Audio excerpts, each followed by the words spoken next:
Postgame Overreaction show here from UGAsports.com. My name is Dayne Young. I've been producing the Watch Along show with the head coach Jim Donnan for Georgia's victory over Kentucky, a 35-14 win.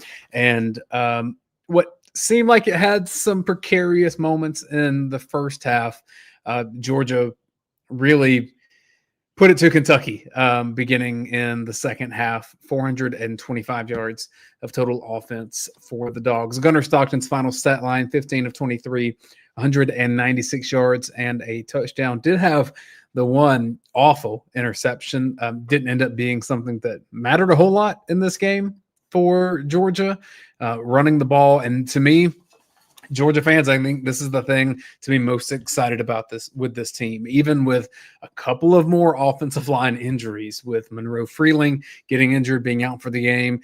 He appeared to be going inside to get an MRI. We don't know his status at the moment. I'm sure Kirby Smart, when he steps up to the podium here in just a few minutes, will be asked about that. I don't know if he'll have an answer on that. Micah Morris also dinged up a bit, but he came in, played pretty well, I thought, after having what seemed to be a bit of a shoulder stinger.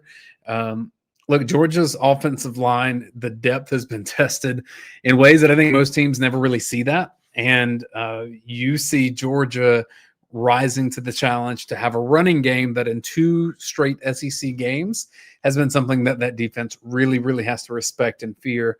And even if you look at just the number of carries here, Chauncey Bowens, 15 carries in this game, Nate Frazier, 7. Chauncey Bowens is RB1 right now in Georgia at the moment. That doesn't mean he always will be. That doesn't mean that Nate Frazier may not start the next game. That just means that right now Georgia's offensive line with Chauncey Bowens at running back is working, and that will be very much needed as Georgia will take all of this into next week, a night game at Jordan-Hare Stadium against the Auburn Tigers. That will be difficult against an Auburn team that they've only lost the games they've lost by one possession. Road games in the SEC, especially that stadium and whatever voodoo they have going on over there, will be difficult to manage. So we'll see what that ends up looking like for Georgia. If there's something that we're going to overreact about in this game, it's the continued defensive struggles, because Kentucky had opportunities here to make this tougher on Georgia. And in fact, you know, we came into this saying Kentucky was the worst team in the SEC, completely validated from what I saw in this game. Like the Gunnar Stockton run-in touchdown, there's no excuse for an SEC team to give up that touchdown to Gunnar Stockton in that spot. Great on Gunnar for finding his way, getting in there. Really good job by Georgia. That's not a good Kentucky team. That Kentucky team left a ton out there on the field, and still, you know, we had Cutter Boley going for 225 yards and 2 touchdowns. One of them was kind of a late one at the end. Kentucky wasn't going to win this game, but there were more opportunities out there than they were able to take advantage of. Jackson Arnold at Auburn will do better than what Kentucky did. We saw last week Ty Simpson doing better than what a Kentucky did. So this is, if you follow Cole Kubelik over on Twitter, he'll do a Sunday recap of each SEC team. This is going to be like a handled their business kind of game. Georgia handled its business. The first quarter in particular, I think, is one that fans are going to be really, really happy with, considering the first quarter against Tennessee, the first quarter against Alabama. To have this first quarter against Kentucky where Georgia wins it 14-0 in the first quarter, dominates pretty much everything about the first half against Kentucky. You know, that drive down the field that Kentucky had that probably should have resulted in a touchdown, definitely should have resulted in a field goal. They ended up getting nothing out of it because they missed the field goal. That would have made things a little bit tighter, especially with Kentucky getting the ball to start in the third quarter. But again, Kentucky got the ball to start the third quarter. Georgia wins that quarter 14-0. Really good performance by Georgia. Still some things to be concerned about on defense for sure. Some of you in the chat are saying lack of a pass rush is going to be an issue. Got a couple of folks asking about Noah Thomas here. What's up with Noah Thomas? Will he be coming back for another year? Still no Noah Thomas. I don't think Noah Thomas is performing like one of the best receivers on this team. Today was Dylan Bell's day for multiple reasons. Let's look at the receiving statistics for Georgia. Dylan Bell, 4 catches, 68 yards. He also had the 2 touchdown runs. Zachariah Branch had 4 catches, 5 targets. Elias Williams, we got some tight ends involved between him and then this 36-yarder to Oscar Delp. London Humphreys gets a couple in there. Yeah, I mean, Noah Thomas came with a lot of expectations, a lot of potential, a lot of proven experience at Texas A&M. It's not translating to Georgia right now. It doesn't mean he's not a good player. That means Georgia's not relying on him. And typically that would go back to he's not performing that well in practice, or he and Gunnar Stockton are not on the same page. Variety of things that can be the case with that. If you want to join and not just hear me blabber the whole time, give your take, give your opinion on our YouTube channel down in the description. There's a link. You can click on that. You can pop onto here. We'll have a little back and forth. I'm hosting until Radi hops on and takes over. So you'll be riding with me in the Georgia Postgame Overreaction show until Radi gets here after that. We have Vandy and Alabama. That's where College Game Day was. That's kicking off right now. Also kicking off Texas and Florida. So I think both of those will be interesting. Angela says London Humphreys and Dylan Bell, they dominated. Yeah, I thought they had really good games. Underrated play in this game in the moment. I think we all saw it, but you probably won't think about it for a while. London Humphreys on the punt, running down to the field and then kind of volleying that out of bounds. A really good job by London Humphreys to get down there, do his job. He's beloved by this team. I mean, you heard Kirby Smart say earlier in the season that it's just so hard to get on to the guy because he's so nice. Which is interesting to say about college football players, but I think he's one of the key contributors on this team. We saw that in ways from Arian Smith last year, or maybe you weren't like leaning on them to be wide receiver 1 necessarily, but do a lot of good things to contribute to that. Overall, I do think Georgia played a solid game. I think Georgia left some things out there. I was getting some pushback on Twitter because at halftime I tweeted that the best thing that Georgia did in the first half was play a bad Kentucky team. And I wasn't meaning it as a shot. Georgia, again, was handling its business. But that game against any other SEC opponent is much closer in the first half. I thought Georgia looked much better in the third quarter, really on all phases of the game. But, yeah, I don't know that. I mean, Gunnar Stockton's interception was rough. A couple times, like a Nate Frazier should have kicked it out, or Georgia should have ran behind a particular block to get a first down. Little things like that against a better opponent will get you beat. That's the minutia of what we're kicking back and forth here at this point. Good to go, dogs, from Marquise. Thanks for watching, Marquise. Chris says, I thought the younger players on the defensive line seems more aggressive than our starters. Yeah, sometimes that will happen where young guys that weren't expected to play, you get a game like this that's not even close in the fourth quarter, and they get in there and they get a chance to look at it. But, also at the same time, maybe Kentucky's not playing with the same ferocity in that moment. There are a couple of these guys.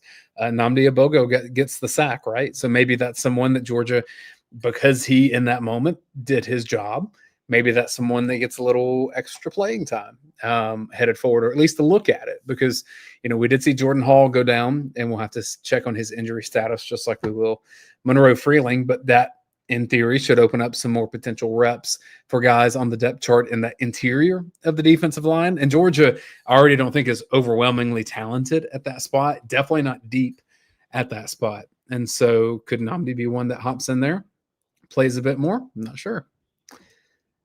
Went to the game and it was fun. Says CBNIV Sports. Glad you had a good time. It looked like it was a bit of a late arriving crowd, filled up.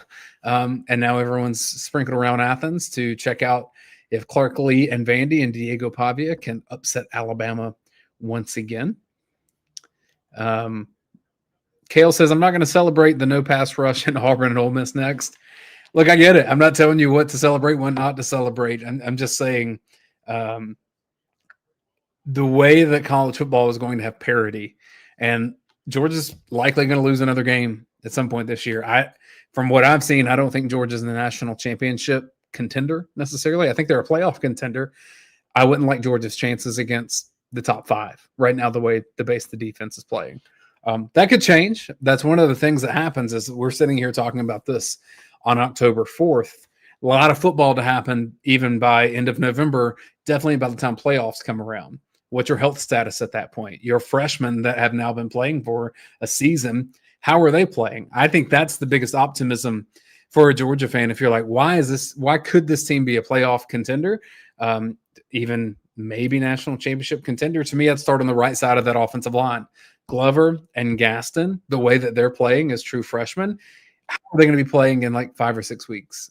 I think that will be interesting to see, because I think what was a weakness for Georgia maybe 2 weeks ago, by that point, perhaps it morphs around into a strength for the Dogs, especially with Chauncey Bowens, who looks like the strongest running back in the room by far. And I think preseason, none of us would have said that. So in real time, we're learning about this team, seeing where they're going. If you were feeling bad about Georgia after Alabama, I don't know that there's a whole lot to take away from today to make you feel a whole ton better about them, only because that's the quality that Kentucky is. This would have been, this is a slightly better test than what Georgia will play with like Charlotte, right? Kentucky has some better players, but Kentucky's a mess right now. I think that will be one of the SEC teams that has a coaching change. We all tend to think that Florida will have a coaching change. If Lane Kiffin looks at Florida, does that open up an Ole Miss? I doubt that would happen. If Eli Drinkwitz looks at Florida, does that open up a Missouri? Again, we'll see all those dominoes fall. I just think Kentucky's going to be in that mix to be replacing a coach. The organization didn't look great for Kentucky. So Georgia should have had a score like this, and frankly, probably should have been a bit worse.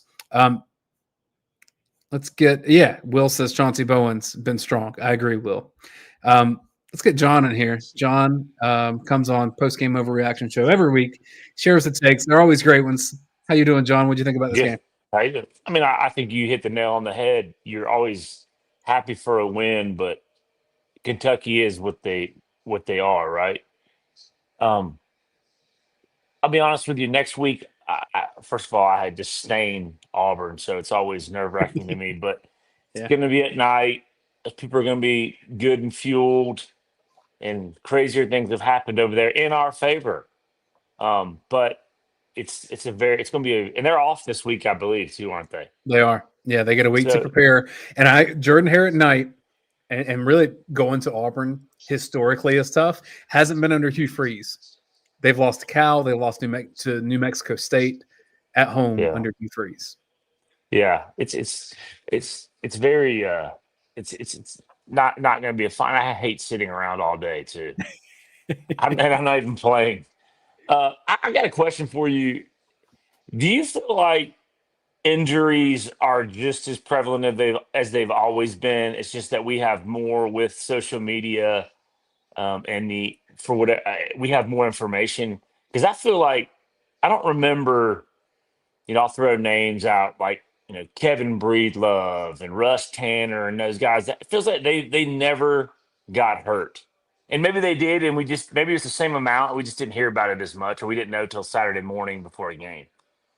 I think it feels that way because they're all offensive linemen right now, or most of them have been offensive linemen. So it just seems like another one. Like this is the fourth one, right, out of 5 potential spots or whatever it may be.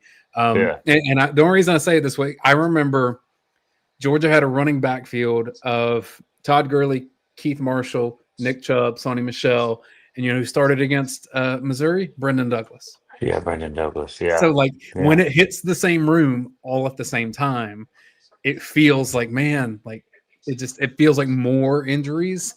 Georgia's has just been line of scrimmage. Jordan Hall's injury, that Georgia doesn't have a lot of depth on that side either. Yeah. And I was disgruntled at first, but to me, there was the play after who went down? Michael Morris went down. Kentucky ran a stunt, and whoever we put in he completely blew it, and it just showed inexperience. It wasn't a lack of want to or hustle. That's where I just finally said, you know what, it is inexperience. It's young guys because it was like the Aflac duck. You know what I mean?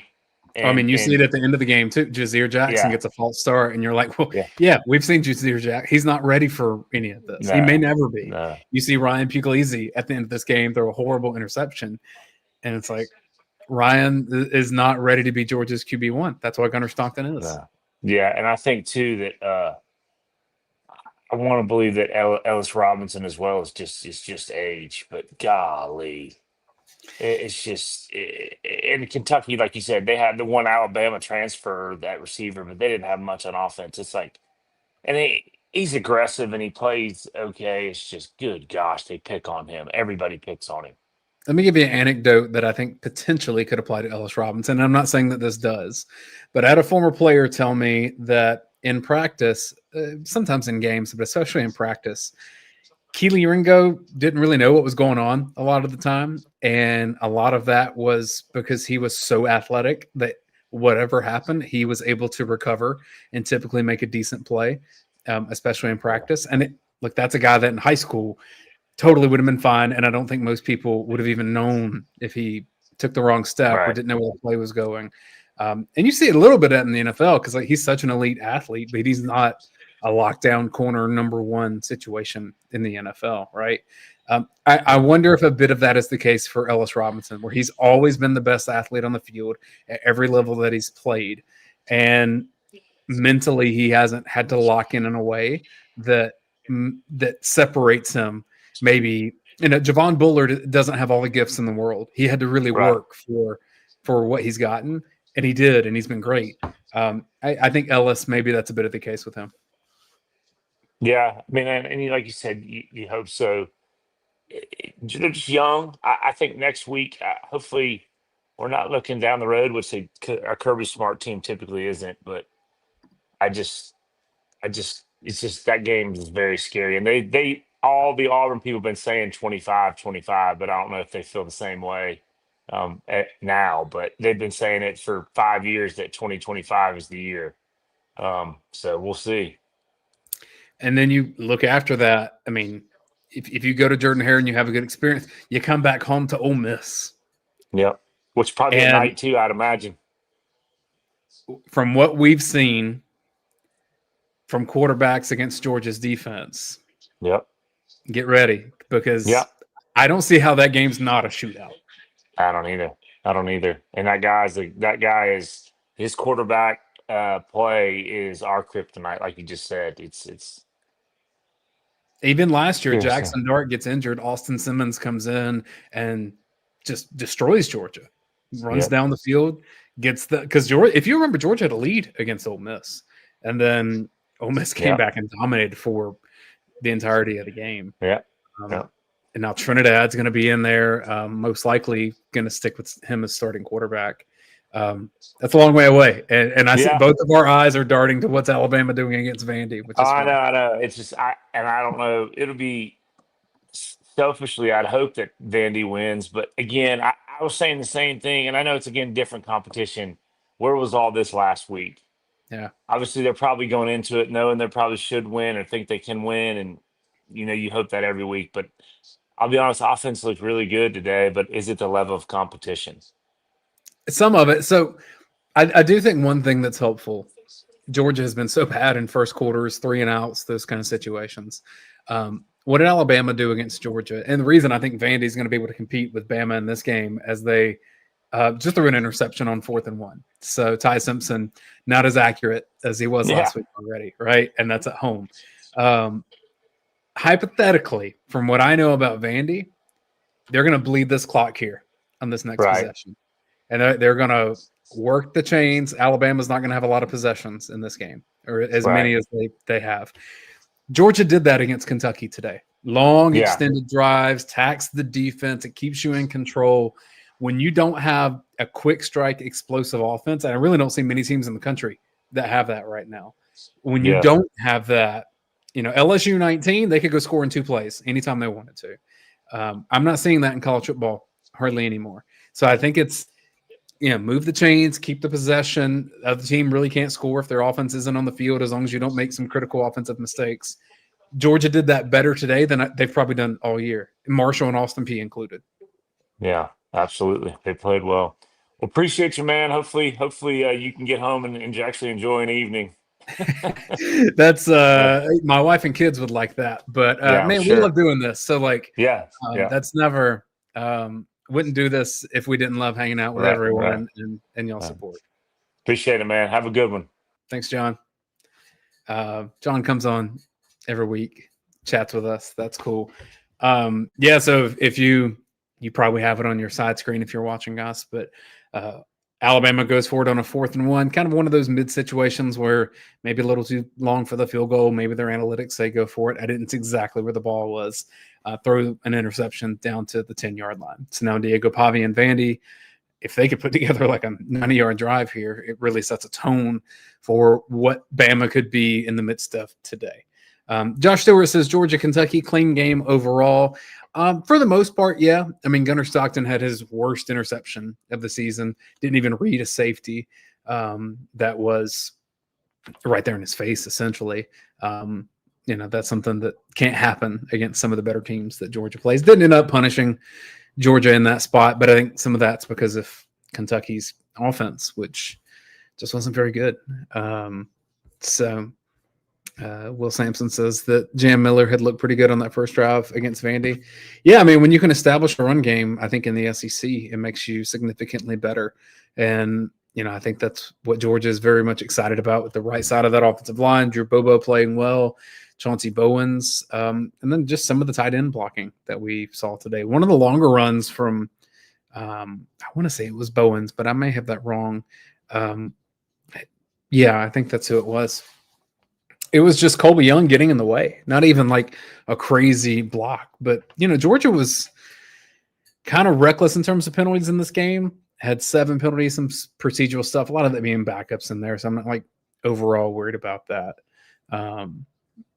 But it's something to monitor going forward. Make sure you don't get those blocking penalties. Kentucky had a couple of those that ruined their opportunities. Cal Robinson's Delp finally gets a catch. Made a big play, only took 5 games. Tight ends are seriously underutilized. I mean, they've been blocking. The whole blocking scheme is based around what they can accent, especially with the edges and the things they do in motion. In terms of passing game, I agree with you. Georgia has not used them enough. It was interesting to see first quarter Elias Williams in there. So that was 3 true freshmen out of 11 starting. And so that was unique to see. Vandy only gets a couple of yards on that first down run. Guy says Vandy flies around on defense more than Georgia does. So this is interesting, right? Because I think Vandy is going to compete with Alabama the whole time in this game. I think they can potentially win this game. And I think that's going to be frustrating for Georgia fans to say, why can Vandy do some things against Alabama that Georgia didn't do? Some of that is Vandy's one of the oldest teams in the country. I think it was something – the next round, I'll give them a shout out in Birmingham, media outlet there. They put together a list compiling the number of graduates or seniors, and then they broke it down by each year. Vandy is an old team. These are 23, 24-year-olds on that roster. Yeah, they have some younger guys too, whereas Georgia's half sophomore and freshman. Vandy's not quite that much. So when you have experience, when you are older than that, that's one way to counteract some of the talent differential. You'd rather have the talented 17, 18-year-old for sure. But when you don't have access to much of that, which Vandy doesn't, and I don't know that they ever will, sometimes just lean with some older guys that are more physically developed, maybe mentally have been around the game a little bit longer. It makes a big difference in those situations. But I think Georgia fans are going to be frustrated watching this game and seeing how Vandy is able to kind of dictate things against Alabama that Georgia wasn't even able to do at home. Completely different styles, completely different mentalities. That happens a lot of times in college football. And I could be totally wrong too. Like Alabama could come out and blow them out in a second half. And we just say, well, I guess Bama's got it rolling at this point. Georgia just really struggled to get Alabama off the field on a third down. And then Georgia struggled to put together drives in that game in ways that kind of helped them have any kind of momentum. And fortunately, that wasn't the case for Georgia against Kentucky today. For all the people saying, yeah, Georgia with their slow starts, wasn't a slow start today. Georgia dictated everything about this game. Josh says, how do you think our commitment to the run will benefit Georgia long term? I think it's the only path forward. I don't think Gunnar Stockton is going to be a drop back passer. I don't think he's going to be consistent enough in tossing the ball around the field for Georgia to go win any kind of a championship or be in competition for a championship without that run game. The thing to be most excited about to me, Gaston and Glover and Bobo, the right side of that offensive line, in combination with what, if they can stay healthy, Morris and if Freeling will see with his health.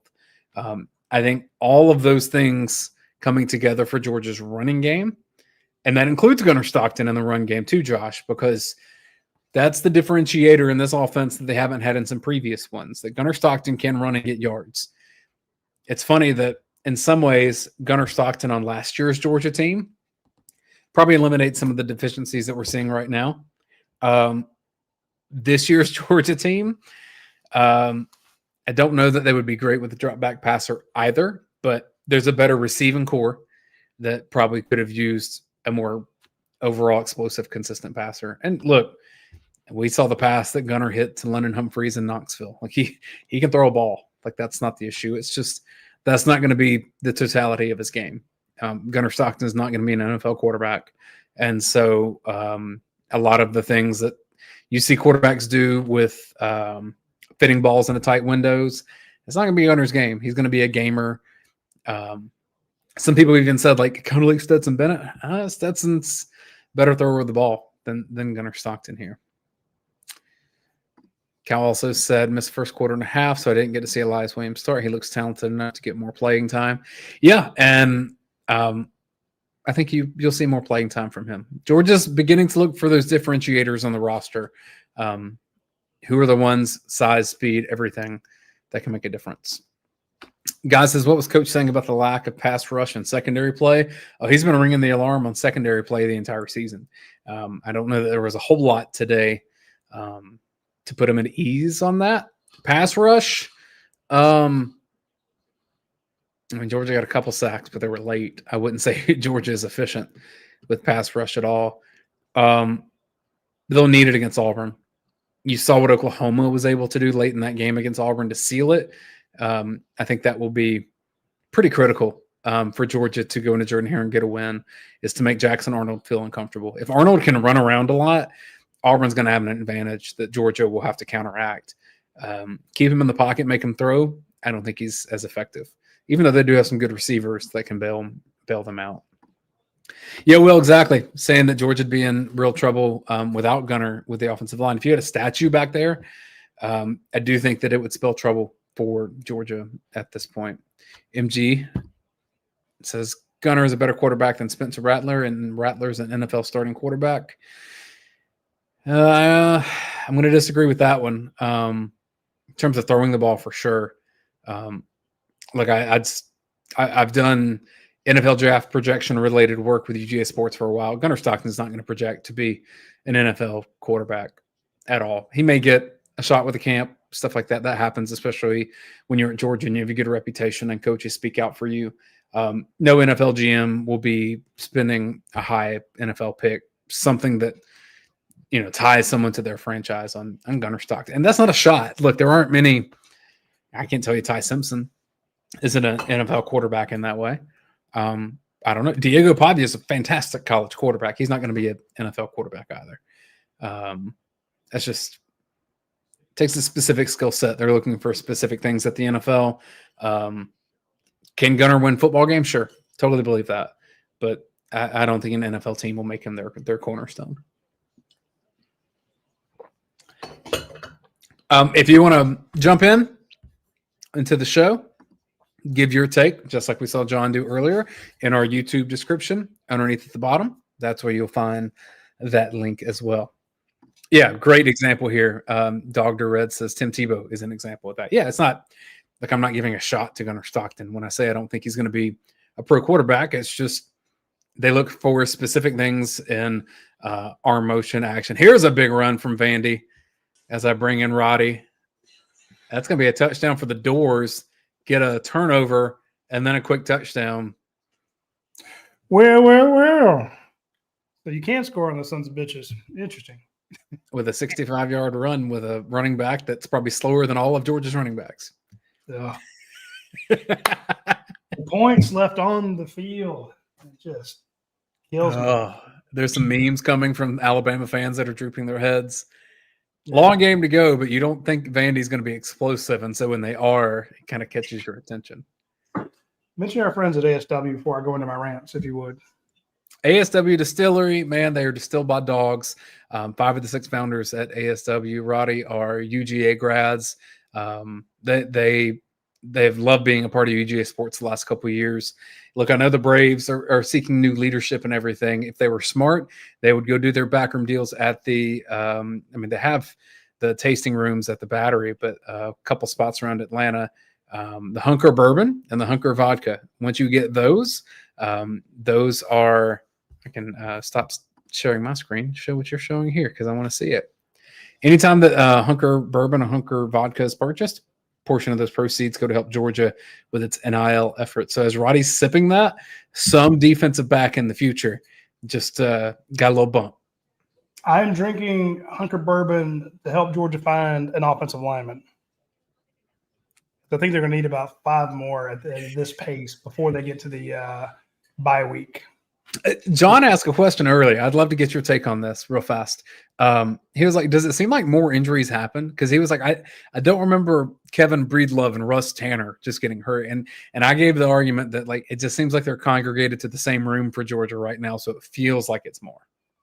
Yeah, there was a time there. Remember when they had all the it happened to all the running backs? Yeah, that's what I said. You went down. I think James Coley's 1 year as an offensive coordinator is all his wide receivers. They all got injured. He lost who was the guy? Jeremiah Holloman. Holloman. You lose him, and that just killed him. And then was it Riley Ridley that got hurt? Yeah. So you had all those guys kind of get banged up, and then people are like, "Well, James Coley's worst offensive coordinator in 17 years." Well, maybe, but when you're one-dimensional because you can't throw to anybody, it makes it a lot easier for the other teams. And that's what we saw kind of today. Kentucky supposedly can't run the ball. Can't throw the ball, and they could run it. Georgia took away the run. This is a team that was averaging 48 yards. Averaging 188 yards a carry. Georgia held them to 45. Not a carry, excuse me, a game. 188 yards a game. Georgia held them to 45. Now, they did throw it. Georgia had some issues covering in the secondary, major issues. Georgia can't get a pass rush. We thought this was a team that maybe you could get the pass rush, get after this redshirt freshman quarterback. Nope. So definitely some issues there. I just saw Florida's beating Texas 7-0, and DJ Lagway's 5 of 5 to start the game. It's a weird world in college football right now. I'm just telling you, sport, man. It is. Things are different these days. And again, they're playing at Florida. That's a different beast altogether. They're different at home. Everybody's different at home. Georgia Georgia is now won 16 in a row over Kentucky. So I don't want to say Georgia struggles with Kentucky, but the games have been a lot closer up in Lexington. It's harder to win up there. Those fans are loud. They're a pain in the ass. It's always freezing up there. Here in Athens, Georgia beats the brakes off Kentucky, and they did so again today, despite the fact that you lost your whole left side of the line there for a while. We were finally kind of getting comfortable with Georgia having a right side of the line. Then they lose the entire left side. Now, thank goodness Mike Morris came back. He's got a hamstring issue, although I don't think when he came out, it was his hamstring that was bugging him. He couldn't lift his left arm. Yeah. So I don't know what that was. And Kirby Smart told the reporters that Monroe Freeling is dealing with an ankle. But the fact that you had to move around your offensive line again, I'm going to keep drinking the bourbon here until Georgia can afford some indestructible offensive linemen, because just when you get it squared away, and maybe some defensive linemen or defensive backs that can cover. Georgia's got some questions on defense. Yes, they held Kentucky to 17 points. Kentucky made a bunch of mistakes. But if you are looking at Jackson Arnold, if you're looking at Trinidad Chambliss in the next 2 weeks, your butthole should be puckered if you're a Georgia fan. This is not a good defense. They can stop the run, but Kentucky was one of the worst passing teams in the conference. And what did they throw for on Georgia today? 220, I think. I mean, that's not exactly what they were averaging coming in. So some of that's garbage time at the end. I want to say it was very fair. But on their first scoring drive, I think they had a pass of like 38 or 38 and 29 yards. So yeah, I can already. I'm watching Ty Simpson just miss people right now, and just of course he's going to miss them today. It doesn't happen when they play Georgia. It's going to be so frustrating for Georgia fans watching this. We got David. Why did he do that last week? It's just like Georgia has Tennessee's number and Georgia has Kentucky's number. Alabama's got your number, and it just sucks, you know. Hey, Cal, I appreciate you joining us there while he could. He says he got to go. Yeah, Cal had some great comments in the chat there. Cal's a good dude. You got me for about 5 more minutes, and then I have to go daddy some kiddos. And well, like Chroma, UGA is Bama Super Bowl. Yeah. Especially just the way Georgia handles Tennessee, especially when you've got them on kind of a streak. And you're like, I'm not going to – me and my boys, we're not going to be the ones to lose the streak. We're not going to let the little brother come up and beat us. No. So Georgia wasn't going to let Kentucky or Tennessee beat them. So some of this is the status of the SEC right now, Roddy, to where Kentucky's kind of the outlier to me on this, but Georgia going to Auburn will be a very tough game. Georgia coming home and playing Ole Miss will be a tough game. Georgia playing Florida's defense in Jacksonville will be a tough game. If Lagway has any kind of like flow to him, which apparently today it looks like he does, that makes it extra tough. All right, look, Alabama right now just came off of a tough game against Georgia. They found a way to win. Struggling against Vandy at the moment. You know what they have next week? At Missouri. Like, it's just relentless. Yeah. Florida scores a field goal. They're up 10-0 on Texas, so they were able to punch that in. Arch Manning sucks, right? Would that be the national narrative? Is that how this goes? Yeah. MG put up a joke here. LOL, everyone plays perfect versus us. When you had Diego Pavia going, how many of his first 14 or something? I mean, not Diego Pavia, excuse me. Aguilar? Joey Aguilar hits all his. And then Bama goes 8 of 8 on third down. It does kind of feel like they play perfect against Georgia, but part of it is the fact that your defense is not good. Yeah. There was a big argument on UGA Sports on the board throughout the week because I came out and I wrote it in my column 2 weeks ago. I said Georgia's not as good as they used to be. They're just not as talented. And people are like, what the hell? We look at the rankings. I'm like, yeah, I live in the rankings. We are the one who put the rankings out. And we're telling you that they're not as good. Rankings be damned. They're not. A lot of those 4 and 5 stars that you signed are not still on the team. And some of the ones that are there are not playing like 5 stars. So just because you're a 5-star in high school doesn't mean shit to you now. It doesn't get you an automatic first down. It doesn't get you an interception. It doesn't get you anything. You could be 4 and 5 stars, but they're not playing like 4 and 5 stars. And I mentioned, let's talk about the tight ends had a good day today. But there's a reason early on that in the first game you had Ethan Barbour playing as a true freshman. There are 4 other tight ends there. And granted, he wasn't taking one of their places, but when they needed a third tight end, they didn't bring in Colton Heinrich or Jaden Riddell. They brought in Ethan Barbour. Today we saw Elias Williams out there. Oscar Delp had a big game, but there were 2 games out of 5 that you did not throw to the tight ends once. You have good tight ends. You don't have elite tight ends. Same with the defensive line. You've got good defensive linemen, but they're not elite. Jordan Hall's not elite. Christian Miller's not elite. Ngboko is not elite. Xavier McLeod, those guys they're good. They're good SEC players, but they're not game changers. And if you had a Brock Bowers, you throw to him. If you had a Jalen Carter, he'd be disruptive. Yeah, if you had a Devontae Wyatt, in other words, you finally got a sack today from a defensive lineman. It took you 5 games, and it was against it was a second-team defensive lineman who got it for you. Just I'm gonna say out of luck, he got back there, but it's not. You didn't get it from one of your starters. You didn't get after Ty Simpson. You haven't gotten that. You didn't get after Joey Aguilar. You got 1 sack on the guy today, and even that was kind of questionable. Where he was running. You missed a sack. You had Chris Cole get back there. No, let him loose. early in the game, and he got an arm on the guy but didn't drop him. So I'm just saying it's you are more talented than most teams you face, but you are not full of elite talent. Now, on the edges, on the perimeter, yeah. I think Colby Young's great. Zachariah Brandt showed what he can do. Dylan Bell, a lot of people kind of gloss over Dylan Bell. 3 touchdowns for him today. That kid is he's a player. So well, this is why the NFL is such a good litmus test on this, because they're going to tell you what they think about your players. And like, you talk to probably more scouts in a year than I do. But even in just the work that I've done with UGA Sports of seeing trends of how the NFL is valuing things, who on Georgia's roster would the NFL be excited about?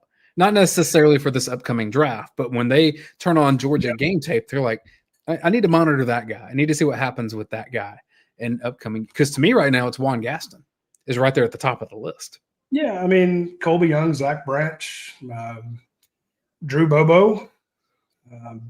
I thought it was going to be Daylen Everett, but like so far this year, I don't know. Daylen Everett. KJ Bolden, CJ Allen, Raylan Wilson. I mean, so a lot of people, I pointed out that a lot of these guys, you're not going to have 13 guys drafted like you did last year, 10 guys.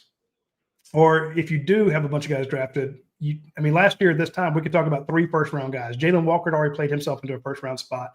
You knew Malachi Starks was going up there. You knew Michael Williams. 3 first-round picks. Bama just missed a kick. And they got called for a hold. I had to put that on the screen. Kevin Johns is like, holy shit. Bama got called for one. Pavia. Maybe there's something to Pavia. Maybe the magic is there. Pavia magic. Anyway. My point is, over time, those guys, Justin Williams is going to Chris Cole. Those guys are probably going to be high draft picks. Dominic Kelly got called for a couple pass interference today, but he's going to be good. Ellis Robinson could play his way up there, but right now, you're just not talented. And we can talk about the potential that they have, but potential is not going to beat Ole Miss. Potential is not going to beat Texas. So it's going to be tough sledding. So that's why today was a good day. Today was a great day. You took a bad team and you beat the brakes off of them like you're supposed to. You stopped the scoring at 35. You took your starters out. Could have put up 56. So, and you brought the other guys in to get them experience. And you did it again without you lost your left tackle right off the start. We've seen when Georgia loses an offensive lineman, how that can throw a wrench in the offense. So your offense is clicking. Georgia can run the ball, they can throw the ball, and they can stop the run. They can't stop the pass. So that's why I say great day today, but you still can't get to the quarterback and you still can't stop pass plays. So it was a comfortable win with coachable moments, and that's what Kirby Smart prays for every night when he goes to sleep. Yeah. I like Will says, I'm glad we don't play Vandy. Hell yeah. As Pavia breaks into the open field, they're running all over Alabama. And see, this is what happens sometimes. So Vandy scores, you get the ball back, you miss a field goal, now they're hit it again. Sometimes it's just momentum. And you can't keep it up forever. Joey Aguilar couldn't keep up his pace against Georgia forever, and then he had a couple bad plays. Georgia comes back and wins it. Alabama's hitting on 13 out of 19 third downs. They couldn't keep it up forever. Georgia has a chance to win it. Georgia should have scored 35 in that game. They dropped a touchdown pass and at 4th and 1 killed them. So my point is, it's you have potential on offense. The defense only gave up 24 to Alabama, which is good. They only gave up 14 today. Maybe I'm being too hard on the defense, but I don't think their biggest test has come yet. And I think Jackson Arnold is a test. Trinidad Chambliss is an absolute test. And hopefully Arch Manning's not. Throw a pick, Arch. You get a pick. Damn. Anyway, let's bring on some of the other guys. We'll let you go, Dayne. All right. Appreciate you, Roddy. Y'all have fun. All right, we're going to let him out, and then I'm going to add Jordan. Let's get your talk, dog. It's just a little kind of I don't know, lackluster, but boring. I don't know. I was kind of avoiding anything Georgia related after last Saturday. Fair enough. I think I was hungover till Wednesday, to be honest. But When I was drinking, don't make bourbon come out my nose. my bad. That's my bad. But I don't think that this might be a hot take. I don't think the secondary is as bad as it's looked. I think without I think that kind of comes from the pass rush or lack thereof. I mean, it's just South Carolina, had 8 sacks last weekend against the same Kentucky front. Yeah. And I mean, I know I guess technically had 2, but one was garbage time and one was just, I don't know. Like they can't cover the guys for forever. I mean, it's hard to, I mean, anybody, all these internet warriors that want to say secondary is garbage, go out there and try to cover somebody for longer than 5-6 seconds. And you tell me if the guy doesn't find a way to get open. I mean, I'm with you 100%. And I've probably been the one who's dismissing that, but right off the bat, I want to look at something real quick when you talk about the sacks, the pressures. Georgia's got to be one of the lowest ranked teams when it comes to actually getting pressure on anybody. It's just not there. So let's see, 2025 sacks. This is before today. Georgia is 14th in the conference with 5. Tennessee has 21. And again, that's before today. Now Georgia has 2. Yeah. But my point is, you have a team that has 4 times the number, and the team you beat, but they have 21 sacks to your 5, and the only team worse than you is Florida, who's up 10-0 on Texas. Yeah. Oh, gee.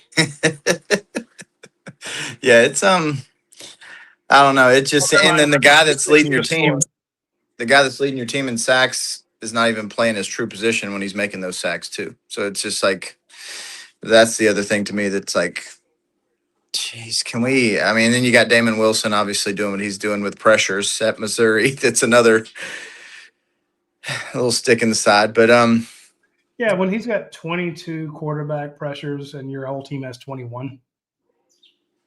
Yeah.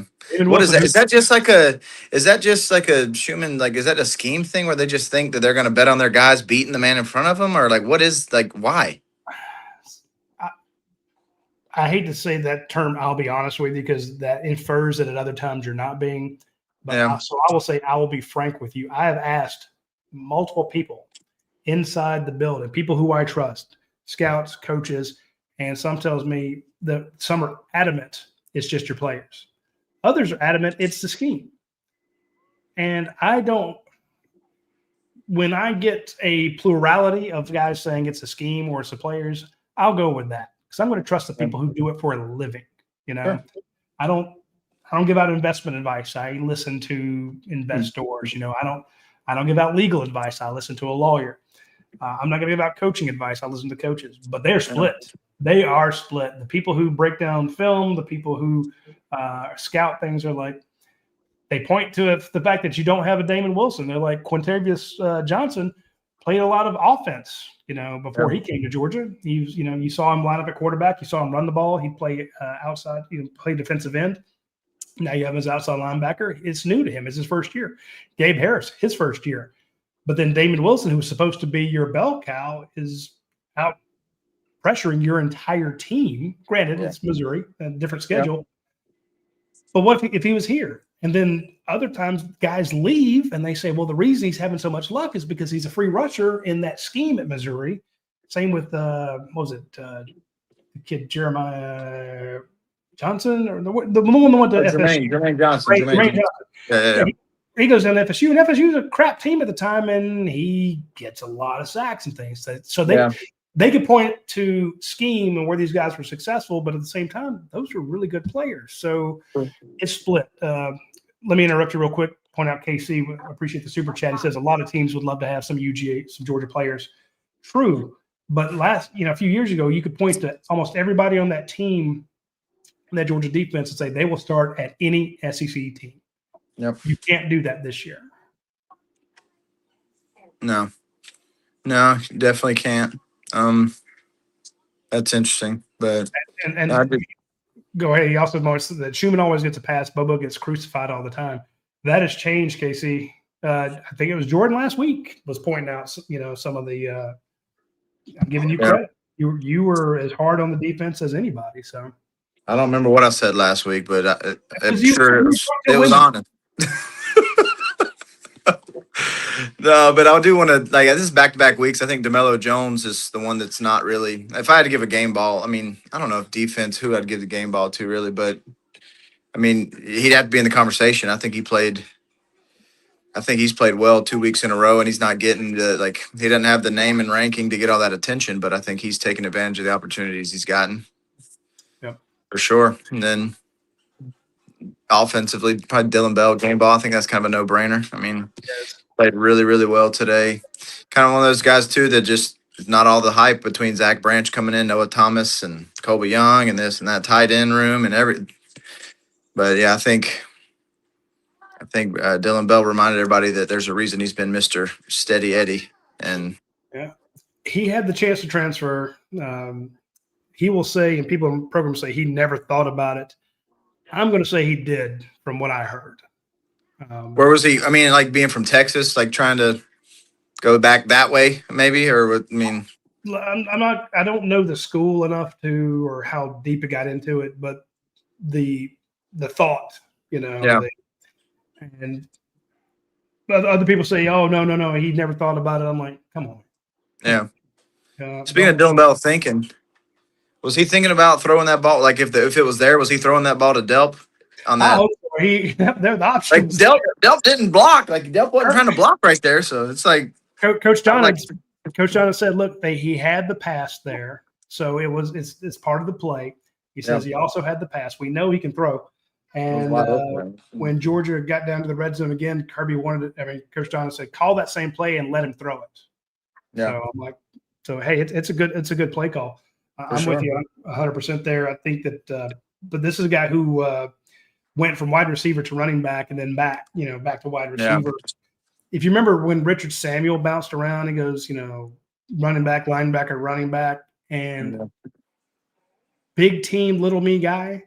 But it killed his career. Yeah, for sure. If he could have stayed and just been at one spot, but he did what was best for the team. And that's what Dylan Bell did. So when they handed it to him on that end of the round, I was like, that's the guy you give it to there. I know McCray could come in and punch it in. I know that Chauncey Bowens could punch it in, but this is a guy he blocks like a maniac. He's one of your team leaders. Good to see him get, 3 touchdowns in one day. Big coming out party for him. I'm with you 100% on game ball at least. Yeah. Yeah. I would like to, there was a couple of, like, when we got down the red zone, I just wanted to see, like, it was when the game was in control. I just would like to have seen, like, just throw the ball up to 5. Just throw something his way. I mean, I don't know. I want to see, I don't know what it is. I don't know there's too many mouths to feed. I don't know. But I want to see him. You want the honest answer? Yes, please. He's not as good as they thought he was. Oh, what was all the buzz before that? Like, was that just fake buzz or what was it? I mean, he's the leading receiver at an SEC school. Yeah. But I'd say this. When you needed a big pass, you threw it to London Humphreys. Yeah. You've seen them go, the number of touches they get to Colby Young, the way he fought last week, they didn't feed him. I think they only threw him 1 pass today. Big pass to Dylan Bell, big pass to Oscar Delp, huge pass to the London Humphreys one. Who do you not want to throw to get it to him? True. That's what I was saying when it was when the game was in control. I mean, that's why I'm like, why not try to? No, yeah, exactly. You're going second team guys. Yeah, just why not throw it his way to make handing the ball up. Don't get me wrong. Instead of handing the ball to Bo Walker, throw it to 5. Throw it to 5. Throw it to 5. Like 5's still getting, like, Bo Walker's not getting snaps with the first team. Like Noah Thomas is getting mixed in there. Yes. Like, get him that confidence going into like this stretch right here. Like, why not just let him get a whiff of maybe something clicks and maybe I don't know. Maybe it's wishful thinking, but it's like I just felt like I heard enough buzz about him just to. Well, I mean, what was the buzz about Christian Miller before the season started? They unblockable. Just could not be blocked. And then yes, I don't know if other teams know that. Like I don't study film to know if he's getting doubled or what. If it's just him not beating his man in front of him, or if people know that he's your guy on the other line, on the defense line of scrimmage, so let the other guys double him and let the other guys beat you.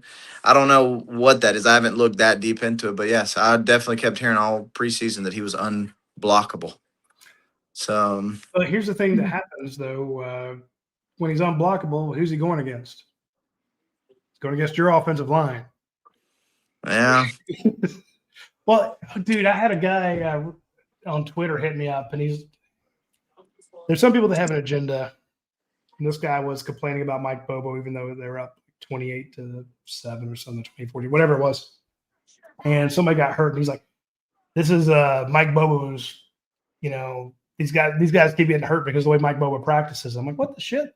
And then later on, they complete a big pass to the tight end, and he's like, "This is also Mike Bobo's fault because in practice, he doesn't utilize the tight ends. So opposing Georgia's defense doesn't know how to stop tight ends." And I'm like, you do realize they don't go one-on-one.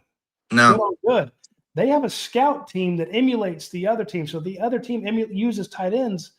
They use tight ends. That's the whole point of a scout team. Your number one defense doesn't go up against your number one all the time. They're not facing Georgia's offense week in and week out. They face if Georgia was facing Army, then the scout team would run triple option or some shit like that. It's just drives me bonkers that people are that clueless. And when you have an agenda to push, you're going to do it. of course, that's right.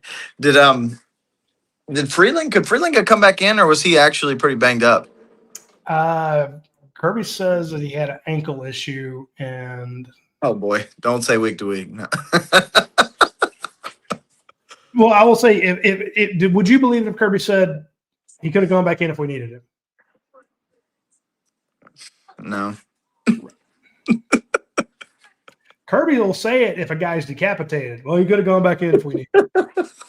We'd have showed him on, and he'd have gone back in if we needed him. I'm just going to go to sleep thinking that he could have gone back in, but with the stretch and being the opponent that it was, that why not let Hughley get in there and work on his run blocking and game still be in control. You definitely need him in there. And again, I thought that seeing Gaston get the start, I like him as Glover. They're going to have issues. I really need to look up those two those two cornerbacks for Florida years ago. Was it Hunter? There were two of them. They were freshmen, and there was an entire year where they just got absolutely blistered. I mean, everybody could throw in Florida that year. The next 2 years, that's been my thought process on that right side of the O-line. It's like, man, that's going to be. Would they? I guess they would they naturally transition to the left side? Very possible. I mean, I just think with Micah Morris two true freshmen, but just with two true freshmen rolling over playing, I mean, I would imagine they're only going to be lights out. I mean, they're already playing especially for Glover coming in. It's he coming in the summer and doing what he's doing. It's like that's insane to do what he's doing already. Only 5 games in to be where he's at, so it's only going to keep getting better too. I think so. That's one of the situations where you talk about that preseason buzz. Nobody was talking about him. Nobody. No. And then Coach Dunn had mentioned him at like the very end of a Tuesday show. He's like, "Hey, I'm telling you guys, Juan Gaston." And Coach isn't going over to practice, but he talks to people. Everybody inside that building loves him, and they, hey, so and so looked good in practice day. And he doesn't want to tell us a lot of what's going on because he also knows that if this guy looks good against Georgia, then somebody at Georgia looked bad. So he knows how what's good. But he will also tell you that guy is a player. Yeah, and he's like, Juan Gaston is a player. And we talked about some of these other guys, and later on, I think it was the very end. I know I'd never be able to find it in a million years. He was like, "Oh yeah, and Dontrell Glover's pretty good too." I'm like, "Wait." Honestly, when he said it, I had forgotten that was an offensive lineman. I was thinking Dominic Kelly in my head. Oh yeah. So I'm like, "We're talking O-line. What? Why'd you jump out the corner?" Another name, and then it wasn't until like 10, 20 minutes after the show, I'm like, "Oh, he meant that guy." The kid from Langston Hughes. Yeah. And sure enough, and we also heard about Rashawn Dinkins, kind of in that preseason buzz. Yeah. Haven't seen him. We heard about Dominic Kelly preseason buzz. Haven't seen him. Bo Walker. Haven't seen him. But what we found out today, Jordan, was very interesting. Remember after week 2, a lot of people said Ryan Puglisi needs to be the quarterback. Yeah. Gunner can't throw it downfield. He doesn't have a strong enough arm. Puglisi gets in there, starts throwing some lasers, and people are like, that's the guy. That's the quarterback.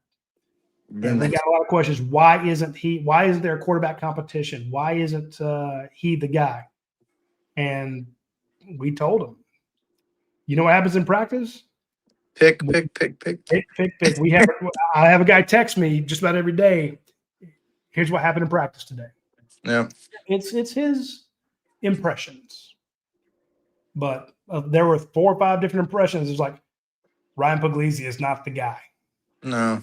So like, I mean, 2 picks, 3, just he looks the part. He will be. He's Dontrell Glover, 4th and 1 against Alabama, not with the block. He's Dominic Kelly today. I mean, looks the part, will be good, but just not his time. I mean, it's coming. KC with another super chat. Thank you, KC. He says the second game, see a number 33 on defense getting help. We know we're not going to get those against the team we played last week. But But again, it's a new guy who has a few misses, but then you remember because he had that horse collar last week. Yeah.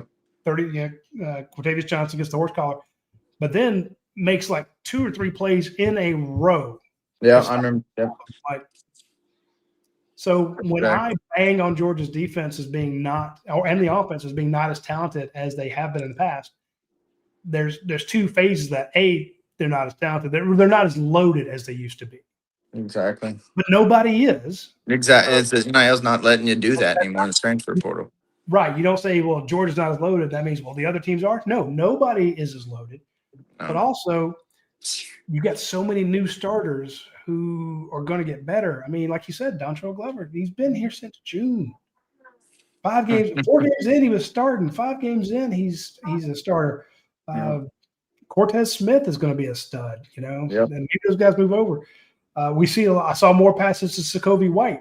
Elias Williams today, all 6'50" of him. He's a big boy. And you saw that little run he had at the end on the pass play there? Yep. Tell me that wasn't shades of Darnell. A slimmer Darnell. That's a slimmer Darnell all day long. 10%. And you can't teach height. I mean, that's like, I'm surprised it took him 5 games to get him to go that way. I mean, obviously with Barbour did what he did to get the first look as a freshman, but it's like first game. Yeah, there's a reason. I mean, but you can't teach height, and it's like, why not take advantage of it? So that was definitely. My wife's a big tight end fan, so definitely. I mean, getting the tight ends involved. We've been asking ourselves where tight end's been all year, and that was good to see today. So that was. Let's give a shout out to Oscar Delp. Yeah. I didn't realize he had burners like that. I knew he wasn't slow, but I mean, he almost pulled a Brock Bowers UAB breakaway. I was like, holy crap! Oh man! The comment was, he's running it like he's never going to get it again. And I'm like, boy, he aged. I was starting to hear that Eminem music. If you only had one shot, yeah, exactly. That's a good way to look at it. That was shot, he was moving, he was picking them up, putting them down. That's for sure. I mean, jeez. Let's go, Oscar. I loved it. Let's get him going for sure. So we had Anthony Spano on here, but he ducked out. Anthony, get back on here, you coward. I like this. Let me get your thoughts here. It says, this is Dogman Forever. Jordan, he says, our secondary is still a weak point in our defense, along with their ability to pass rush. We need to get much better before we play Ole Miss. And, Dogman, I agree with you, but I think you need to get better before you play Auburn. I know people have crapped on Auburn, but they've got 2 losses to top 10 teams. Jackson Arnold is my pick to be one of the top QBs in the SEC. I know they've got a couple losses. They've had some issues. Third down is been god awful for them, but where are we playing that game? Where's that game being played and what time?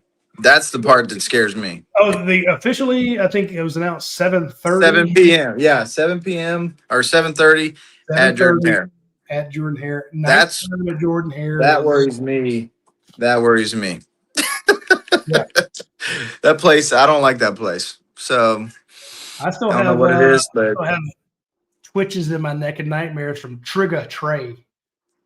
oh god, yes. What was it Trey? What was his last name? Oh my gosh. Trey. He transferred. Oh my gosh, what is his name? I can't. Somebody in the comments will get us on there, Oh but my gosh, he brain started calling fart here. himself Trigga, Trigga, and he came from one of the most well-respected two-parent families. I loved his mom and dad. They were upper middle class, nice guys, but he had the biggest smile. Just one of the nicest guys, and he tried to cultivate this.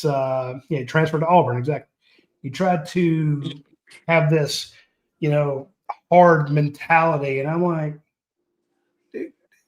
dude, you're from the suburbs,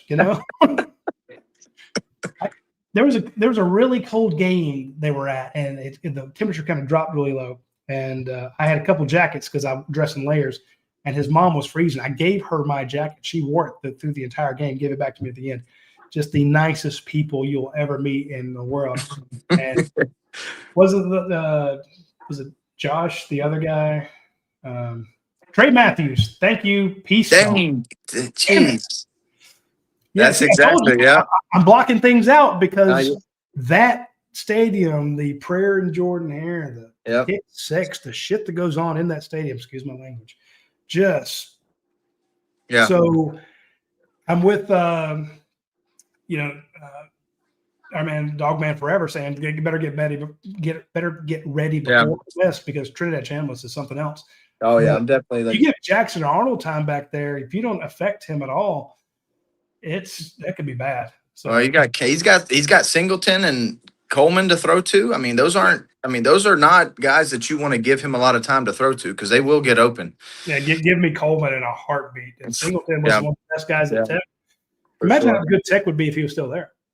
Yeah, that's another one that I'm not. I mean, the way that they're, but hey, the way we're playing, defense can at least defend the run. I mean, I'll give them that. I mean, the pressure's not there on the pass game, but as far as defending the run, they're doing a pretty good job of that. So no complaints there. And go ahead. I'm sorry, I make a joke. I got to think that on the other side of the ball, we're running the ball at great clip right now. Is Bowen's pretty much solidified RB1, you think, at this point? I mean, gotta be. I don't know how you can't. Like, it's all right, here we go. The guys 15 attempts for 70 yards, 4.7 a pop. Nate Frazier, 7 for 34 for 4.9. Now, they both had long runs. Frazier had a 12-yarder. Bowens had a 19-yarder.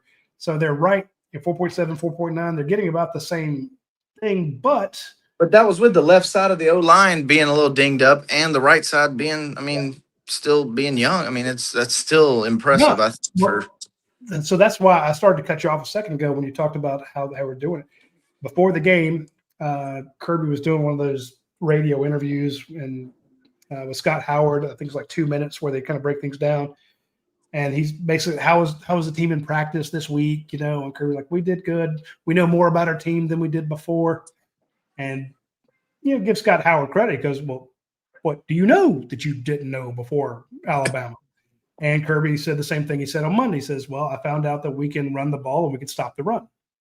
What do we see today? A team that rushes for an average of 188 yards was held to 45. Alabama couldn't run the ball. Georgia ran for 200-something yards last week. 37, and pounded it today. Again, even by putting the second team, they were 180 yards today. If you give me 180 or 227 yards rushing against anybody, I'm going to pick you to win. My only fear is, what are you giving up through the air? And that's where Georgia's Achilles heel is right now. They're giving up through the air. Yep, got to fix it. I don't think we're beating a dead horse here. It's like Bama just scored, but I do think that it just comes back to the pass rush. Got to figure. I don't know if what can be fixed at this point. I mean, I know Jordan Davis kind of came on after that Florida bye week back whenever he was coming up. So it's like there's no Jordan Davis on the team, I don't think, but just wishful thinking that maybe maybe a bye week that it'll click for somebody and we can have a surprise like that down the So stretch. that's why I was I was arguing with people on the board because, and I love our dog vent subscribers and they know more than I do, but there were some that are just saying you're completely off your nut saying this team's not as talented as it used to be. I'm like, well, point to the, Jalen Carters, point to the Jordan Davises, Who's starting on that 2021 defense right now? the I mean, closest the closest thing I could think of any of these guys who could take a spot would maybe be AJ Bolden in place of Chris Smith. Yeah. Maybe. But Chris won you a game against Clemson, and he had a couple of passes. He had a third down pass breakup that helped win you a title. So yeah, that'd be the only one that I think you can. Only one. You're not going to replace any linebackers, any edge guys, any defensive linemen. You're just not that. And so that goes back to this question here. Schumann says, KC's question is: are we improving on defense? You are what you are, talent wise. So, because your question is it scheme or is it talent? Well, you're not getting it. You're not adding any talent. So you better start scheming them up. You have to coach around it. So that's why, even though Kirby didn't have his best year last year, he said it was their best coaching job, considering the schedule they faced and the talent that they had. He's going to have an even better coaching job this year. And I don't know that Glenn Schumann is that guy. I don't know that Mike Bobo is the guy. I don't know that Stacey Searles is the guy. I don't know that Chidera Uzo-Deribe, Travaris Robinson. I don't know that any of them are the guy. Todd Hartley, I think, is the guy. But but they don't throw to his guys. They don't need him anymore. He actually made a joke with a friend of mine. They're like, well, they don't need me anymore. They don't throw to the tight ends. So no, that's bad what he says. He's funny. He's funny. He's going to fight for his tight ends like crazy. Oh, I'm sure he's sitting there in Bobo's ear. I'm sure the whole game. He probably kicked in Mike Bobo's door about Wednesday this week and said, "Throw to my guys, or we're going to fight." So, yeah. But anyway, to answer Casey's questions, are you improving? You're going to have to. Something. I think naturally you do, but other teams do as well. So I think it's just like, would like to see a couple of these guys with another year of experience under their belt, but that's not going to happen. So it's. Well, here's the thing: when they get good, they transfer away David Wilson. Yeah. The Gators just kicked a field goal, so they're up 17-7. There we go. Yeah, it's 7-7. I think. Was it? Yeah. Vandy midfield. Yeah, something like that. So, but not. That dude is just. I'd like to see. I mean, Joseph Adona-Janye, that's another guy that looked like he got in the weight room this year. Thought he'd make some strides, and it's like he's kind of been mute this year. I thought Xavier McLeod was due a breakout. Yeah. He transferred in from South Carolina last year, played a little bit, was coming on towards the end of the year. First two games, I'm like, okay, number 94, folks. That's the guy to keep your eye on. And I don't think I've called his name the last two games. No. I need to go back and look at the participation reports. He was even in. I know he played today some, but it's just like it's not the strides you would think some of these guys would make after, first year in the program. I could see, it's been kind of hit or miss, but it's like after being in the program for a year, like making that stride, it's like you don't see it. I mean, and the ones that you do see it from, like I said, they transfer or I don't know. Yeah. So, but I mean, you got Sam and Pimba playing well, Damon Wilson. Derek Smith's getting some looks at Mizzou still too. I mean, it's not it's still quiet, but Daniels is going to be a first-round draft pick. He's not. What is he? He's with Penn State now, I think. AJ Harris. Yeah. AJ Harris. Second week, I didn't see Dan Harris out there. He wasn't listed on the injury roster or injury report. Oh, who are you talking about? I'm talking about when you mentioned AJ Harris. Yeah. The guy who transferred away, who's playing really well. Penn State. Yeah. It made me think of Georgia's Daniel Harris, who was your starting cornerback, who hasn't played the last. Oh, yeah. Oh, geez. Yeah. Well, that's how. Yeah. What? So was he been regressing or like where We said does? it was groin last week, and I'm like, okay. He wasn't on the injury report, and he wasn't on the injury report again today. But I didn't see him in there. I saw DeMello Jones. I saw Ellis Robinson. Anyway, I'm getting far afield, but I'm like, No, so I think that's fair. even with your talent, the guy who's supposed to be your starter, he's not out there. But Yeah, but I mean that kind of you could have Dalen Everett and AJ Harris out there. You could have Bear Alexander, Jod Jarrett, Sam Mpemba, Damon Wilson as your starting front four. mm-hmm. You could have Chris Peel instead of Kyron Jones. Remember, they both came in from Charlotte. Yeah. Chris Peel, though, to me is the definitely the faster of the two. Yeah. And,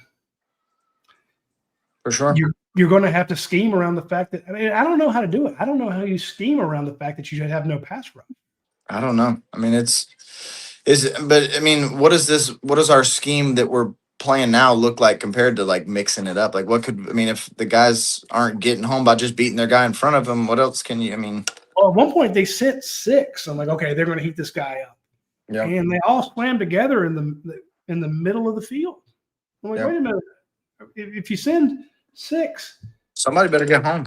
I'm no math genius, but I know you have an A gap, B gap, and a C gap to the right of the center. And you have an A gap, B gap, and a C gap to the left of the center. Yeah. Now, I did have a University of Georgia education, but to me that counts as 6. And it looked like all 6 guys tried to go through the A and B gaps. Yeah. And block each other. Yeah. Oh, well, guess we're going. Hey, it's a win at the end of the day. So I'd rather at least be having this conversation after a win, even if it wasn't sexy. No, when I first joined on here, Jordan, I'm like, that was exactly what you needed. You put up 45, as you pointed out, you lost the left side of your line, and you called the dogs off before the fourth quarter. It was like 2/3 of the way through the yeah. Yeah, you're like, okay, hey, we're good here. We're done. We're gonna bring in Puglisi, and you saw what a cannon that kid has. Yeah, it's definitely there. I mean, that kid but you also saw why he. Yeah, I don't know who. I couldn't even tell who he was throwing that ball to. I mean, no, I don't know. I mean, it was. I mean, to the other team, that's who I saw, but. Yeah, I don't know who he was throwing to in the red, but and we asked about, hey, where's Darren Icken? I can't even say it. Where's this guy? Where's that guy? Well, you saw a bunch of those guys get in, and Elijah Griffin, did he play today? He did. He actually ran the guy down out of bounds and actually landed on the quarterback, and that guy had to go lay on the ground. Oh, is that who it was that made the tackle there? Yeah. Okay. That was again. Just side to side, but it's tough to come in and I don't know which is harder. I would think it's harder to come in and be an offensive lineman as a true freshman than a defensive lineman. Yeah, because maybe you bring in a defensive lineman, see ball, get ball, just Yeah, it's your. I mean, O lineman coming in as a true freshman, you're having to react to somebody. I mean, I feel like if you're younger and inexperienced, I think the reaction. The delayed reaction is probably a little harder than the guy that's trying to create the. So. But again, that's your 5-star guy. Yeah. Your 4-star, 2 of your 4-star offensive linemen are starting on the right side. Your 5-star all everything, number 1 defensive tackle or number 2 defensive tackle. He's not starting. And again, not crapping on him. No, I mean that's going to come. Yeah. And he got in. He's been in every game. He's going to get better and better, but it's just he could be your Jalen Carter, but he's just not there now. So no, he's not there now. When I'm crapping on the team for not being as loaded, it becomes 2 different questions. Are you talking about the totality, or are you talking about the starting 22? Yeah, I'm talking about the starting 22. There's a reason Gabe Harris didn't start and Quatavius Johnson didn't start last year. There were better guys than them. There's a reason Kyron Jones didn't start and Janelle Aguero. He did start some, but there were better players. So you're getting guys who the better players have moved on, and they've gotten better, and they've taken over those spots. And sometimes they take over spots due to attrition, not because they've gotten better. There's just not anybody else. I don't know the answer to the questions, but that's the feeling I'm getting. Yeah, I mean, Griffin's definitely got the opportunity. I mean, he definitely shown flashes to look like Jalen Carter, but Jalen Carter was making those flashes with all those other guys around him that were special. So I think that's more of a. Well, it builds. You're right. Yeah. It absolutely builds when you're able to. I always go back to one of the first lessons I learned as a young student photographer. I remember being told to try to get a clean shot for the cover of Bulldog magazine of Gerald Anderson. And I kept wanting to shoot pictures of David Pollock in his junior year, or his freshman year, sophomore year, whatever it was. Because I'm like, this guy's getting all the sacks. They're like, focus on Gerald. We did a picture of him, 92, whatever he was, for the cover of the magazine. I remember I couldn't get a clean picture of him. He was constantly being double teamed. There was not a clean angle, vertical shot of Gerald Anderson. But because everybody was focusing on him, that first-year starter named Davey Pollock on the other end was kind of coming free and just kicking everybody's ass. Then later on, David Pollock was so good, teams were having to deal with him. He was freeing up other guys to make big plays. So if Elijah Griffin comes in and commands 2 blockers, Raylan Wilson's eating. Yep. Or you shoot C.J. Allen through the A gap because the guard and the tackler are both having to pick up Elijah Griffin 90. Yeah. That A gap is wide open.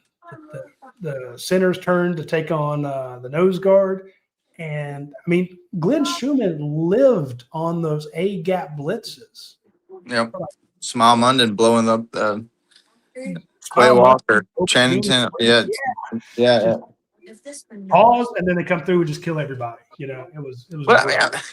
Is that like, did the linebackers have success with shooting the A gap because of what they had in front of them on the D line, and they just don't have that? I mean, it's like, because you can't tell me. I mean, obviously, this middle linebacker group, I'd still take the 2021 middle linebackers over them, but they're very good. The 1s and 2s in this middle linebacking group are just like, they should be getting home. And it's like, they don't have the horses in front of them that are opening those holes up to, and it's just, of course, everything keeps pointing back to the D line.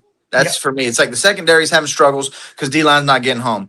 The linebackers are having struggles busting through the gaps because D line's not getting the attention that they need, or that they should be getting for the linebackers to get home. So it just everything keeps coming back to the defensive line. And it does. And I hate to harp on it because, I like those guys. I know, me too. I'm sitting there, like I said, Christian Miller's good, but how many plays through 5 games have you seen him make?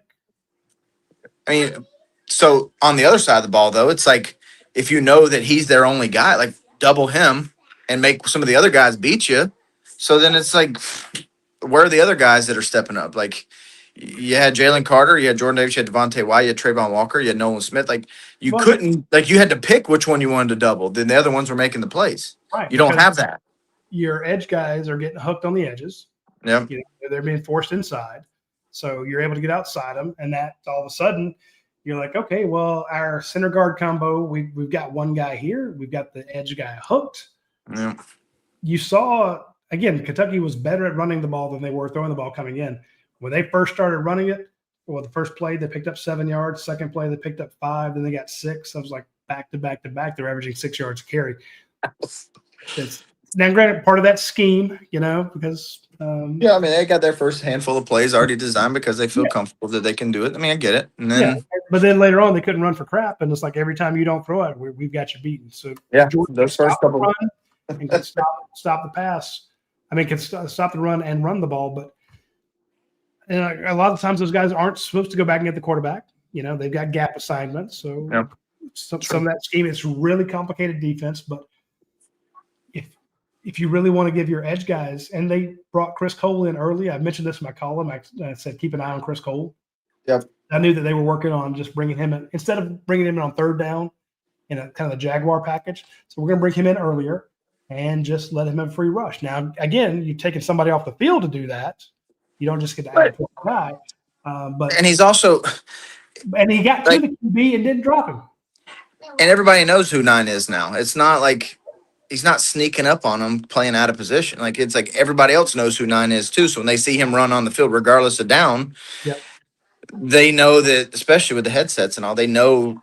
I mean, here's the hot route because Chris Cole's coming in. 9's in.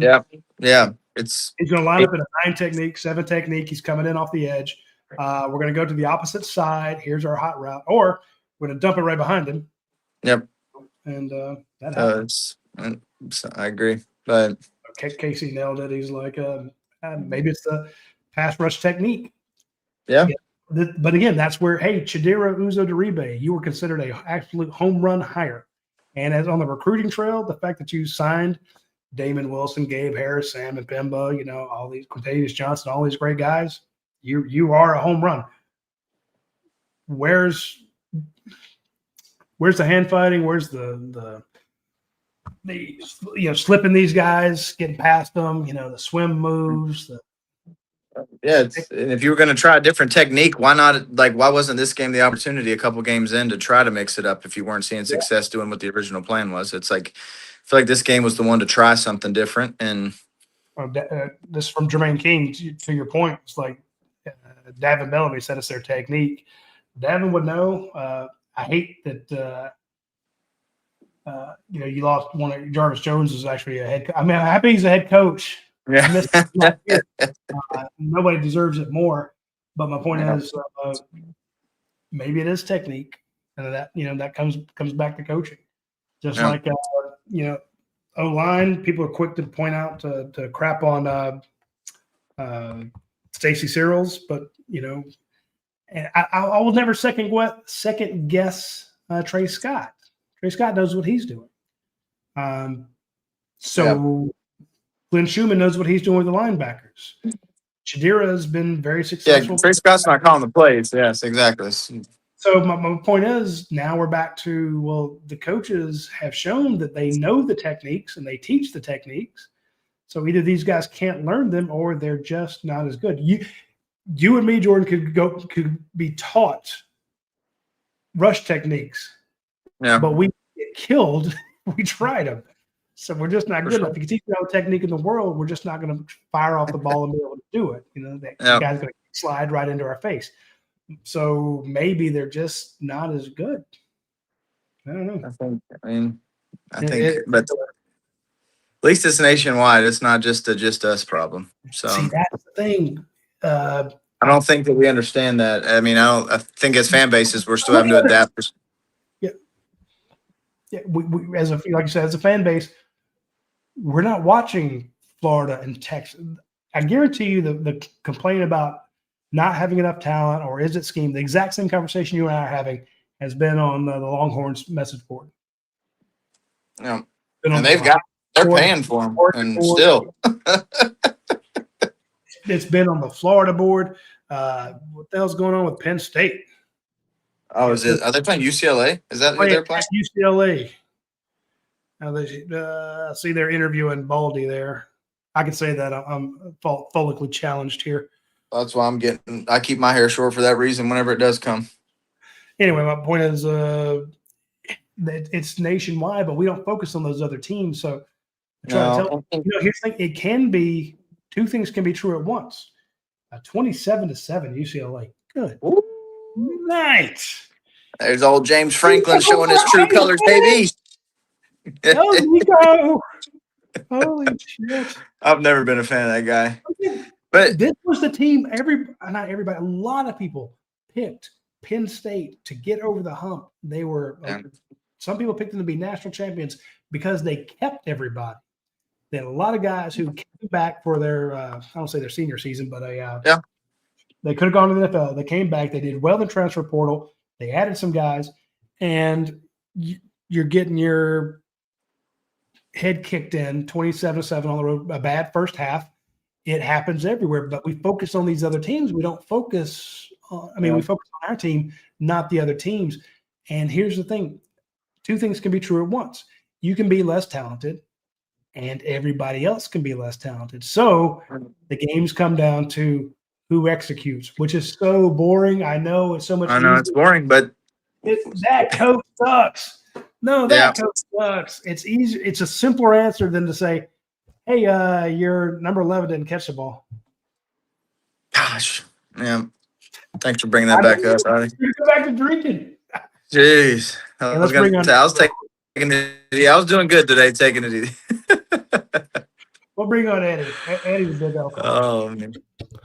Hey, boys. There Y'all he hear me is. okay?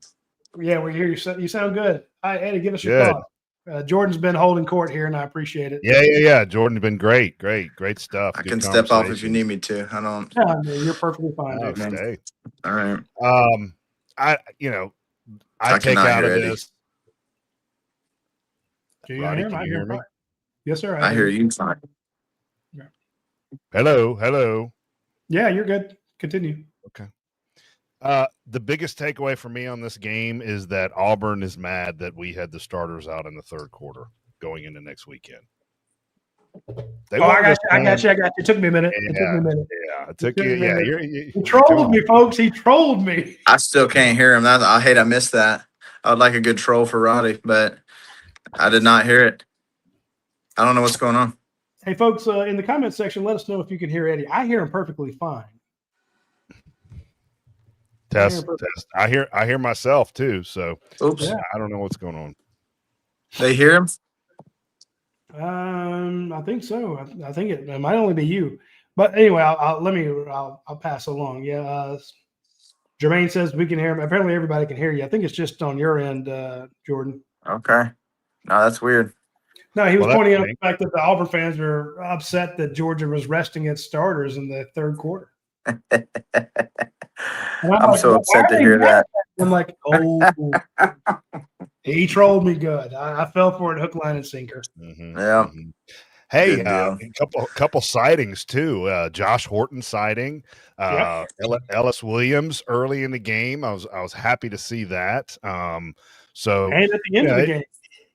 Well, yeah, but you kind of No, give him that. Yeah, but you know what I mean. A little bit earlier than we expected, but I just can't get past this defense. I mean, you guys have been killing it on the defense, and you're 100% right. I thought Bobo. We all going to crap on Bobo or give him an A. I thought he called a great game today.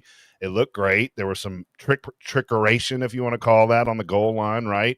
But Roddy, I did want to ask you this and what you think about this. I was upset, and I still am after last week because I just felt like, and I don't know if it's the play calling or it's Gunner. You sit there with Coach, so maybe you can expand on this a little bit. But it just seemed like they didn't use Gunner properly to me last weekend. It was just kind of, now maybe it was him reading. There were a couple times he should have kept the ball. He goes in and scores, whatever. Today, it looked like Gunner was more into what he does. And I don't know if that was play calling or him. It just looked like that's the Gunner I want to see. It was more, I'm going to use my legs. I'm going to hurt this team that way. And I want to see that going forward against Auburn, et cetera. And I didn't see that like I wanted to last week, right? So I agree with you 100%. Actually, the Alabama defensive coordinator came out before the game, like midweek, and was talking about the fact that, I respect Gunner a lot, but he pointed out the fact that they know that he can run it, and he mentioned all the times that you would. Third down, red zone, fourth and short, anything like that. And he was worried about those situations, and Georgia just didn't run it. And there were a couple times I'm like, and today we were screaming at the TV pretty much. It's like, look, Gunner, if you keep one of these, they are crashing down. Mm-hmm. And I don't want to I try not to come across as a partisan hack when I'm on Twitter or something like that. But I want to type in all caps, Gunner, keep the damn ball. Mm-hmm. There's nobody. He'd hand it and they'd all go in. Right. Or just a couple times. If you keep it one time, and one time he did, and that was a long run and put him down close to the goal line. Luckily he slid, but I'm like, when he finally kept it, I mean, it was a 17, 18-yard pickup. So I'm with you. I wish we had seen that more last week. Yeah. I feel like he's one of those guys too that once he gets popped. Yeah, and today he took some licks. That first run, Yeah. He likes that. He feeds off that. the helmet in the thigh. I'm like, ooh. I feel like he likes that stuff, though, man. I No, feel like that- he's one of those guys that he needs that. Yeah. But I still cannot hear Eddie. I don't know what's going on, but Hey, Jordan, why don't you drop out? it's all right. I've been on here a while, though. Yeah, I'll drop out. No, I appreciate you. Let me hang out for a while. Go Dogs. And All right. I guess here we go. Let's beat Auburn. So y'all be good. See you. Thanks to him real quick. I do need to mention our sponsor, our friends over at Benton and Benton Attorney Laws. Maybe I kind of said it before. I'm going to see if we can maybe sue to find out who cursed the Georgia Bulldogs when it comes to the offensive line. The fact that you could, I mean, you can't get through the first quarter of the first game without losing the entire right side. You finally, after 3 or 4 weeks, you come up with a good plan on the left side. I mean, you replace the guys on the right side. Even though it's 2 true freshmen, you had to skip past Jamal Merriweather and Bo Hewley and Daniel Calhoun and a bunch of other names, guys, Michael Uni, the Jazir Jackson experiment failed spectacularly. You wound up going with 2 true freshmen who Coach John on Tuesday said they could start anywhere. So, again, they're really good. They beat out the guys that have been drafted. I mean, been recruited ahead of them. But you just can't get past, once you get the right side kind of worked out, the left side goes down. So you look out there, it's like, you got 2 new left guys. So I'm going to reach out to Bart Benton. If you're injured, which Georgia was, be smart, call Bart. This guy's collected millions of dollars. Last year, they collected over $58 million for their clients. And I want some I want a collection because Georgia needs to go out and buy some a left tackle, a guard, a defensive back, because somewhere along the line, they were cursed. Somebody did something to them to say that Georgia cannot have the same 5 guys. Maybe there was years ago where Georgia had the same 5 guys in entire season. It was not their most successful season, but I just remember thinking, they've had all 5 guys stay healthy all year long. That might have been back in the Colts in Houston era. It's been a long time. But this year, Georgia is just snake bit at the offensive line spot.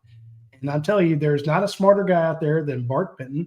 And if he can find a way for remuneration for the Georgia Bulldogs, he's going to find it. He's a huge Georgia fan.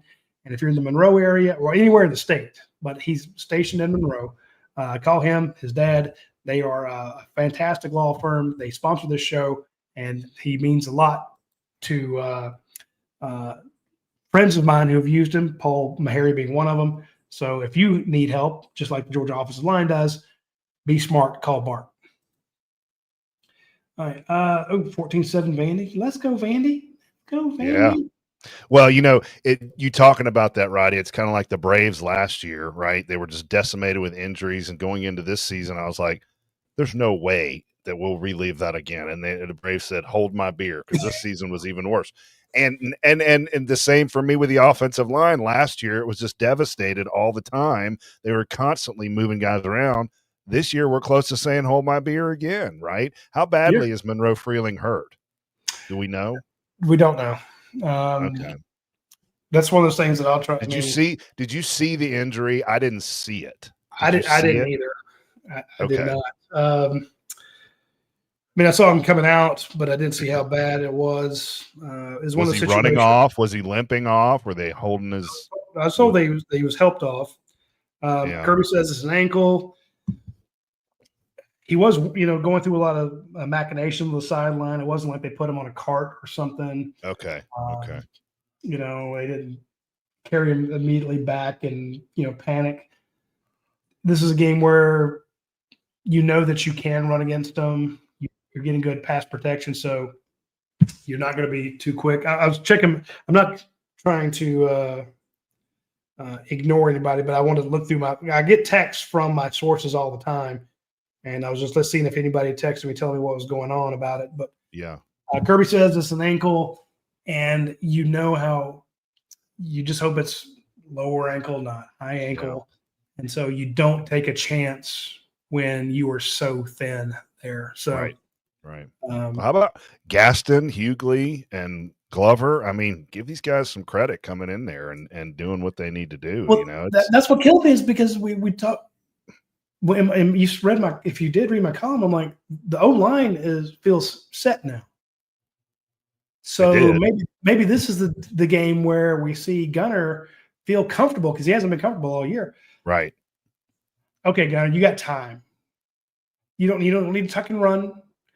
Just sit in the pocket. The pocket will hold up. You got some time. Send it out there. And he started to, and then the left side went down. Like, yeah, I know. Yeah. Well, the other thing I noticed about Gunner today too, Roddy, is that on a couple scrambles, he made the right run. He went to because I was watching the sky view in the first half, right? mm-hmm. And which is a great view. They were zoomed in a little too much, but anyway, you can see the holes open. And there were 2 times against Alabama last week where if he runs the other direction, he runs for 10, 12 yards. And instead he ran the other way and it ended up for a tackle for loss or just 1 yard or whatever. So he just, maybe it's just he's getting more comfortable each game, right?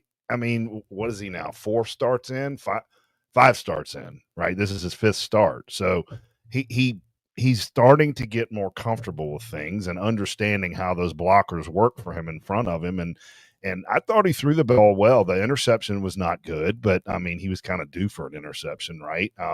But overall, I love we're talking about the all 22. If you saw it from his angle, it's just perfect. I did. I actually watched that on the sky view. I was watching that on this, and I saw the minute he threw it, I said, "That's a pick." You could see it coming, but he didn't see the guy. So Peace Dog said the sky view was a bit too zoomed in, but otherwise it was. Game. I'm with you. Honestly, we probably need to let Coach watch it that way. I think he can get a kick out of it. Yeah. But you're right. So we talk about a lot of these guys, Juan Gaston and Dontrell Glover. I give them all the credit in the world to come in as true freshmen guys. But it's also, this is Monroe Freelings. And he got a couple starts last year, but he wasn't the full-time starter.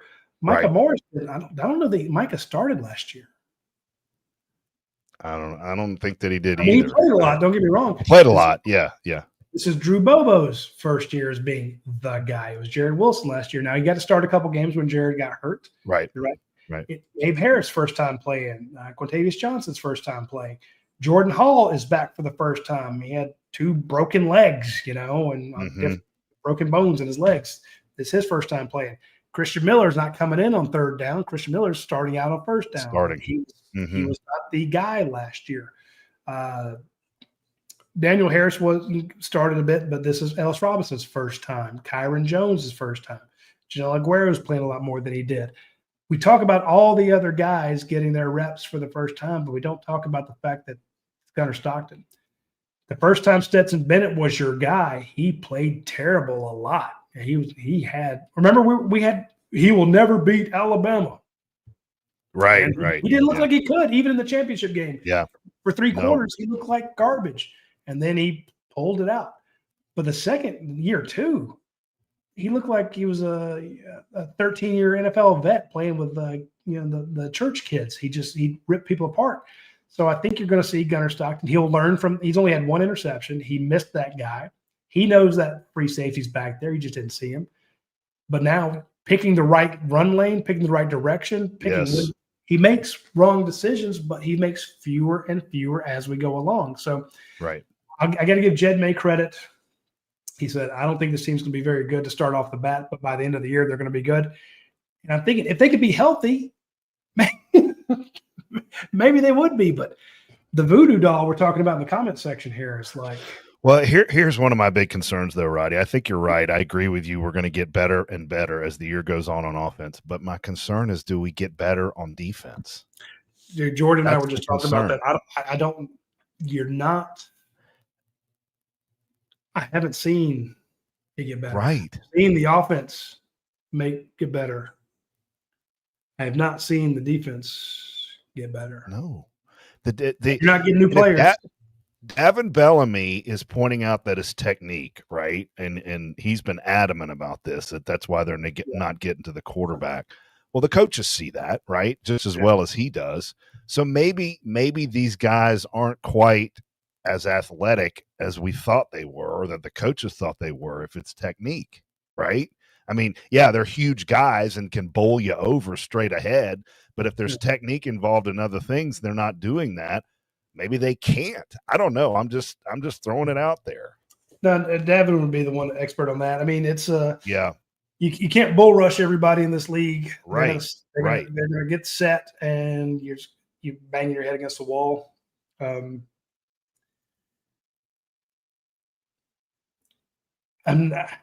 when you had Sam and Pimba, Gabe Harris, and Damon Wilson, if you told me which one of those guys you want to keep, I would have told you Damon Wilson. Yeah. You know, I mentioned earlier, Cortavius Johnson played most of his high school career on the offensive side of the ball. Right. When I went to see him, he played quarterback, you know, and then he played defensive end. For him to be an outside linebacker, it's new for him. He's a great athlete, but there is a huge learning curve there. Sure. So even if you're teaching him technique, and again, he's had some flashes. I saw him; he dropped back into coverage today and made a good play because they sent somebody else, so he had to drop, and he was right where he needed to be. So I was very. And he gets held a lot. So maybe he's getting better. I haven't seen Gabe looks like Gabe in week 1.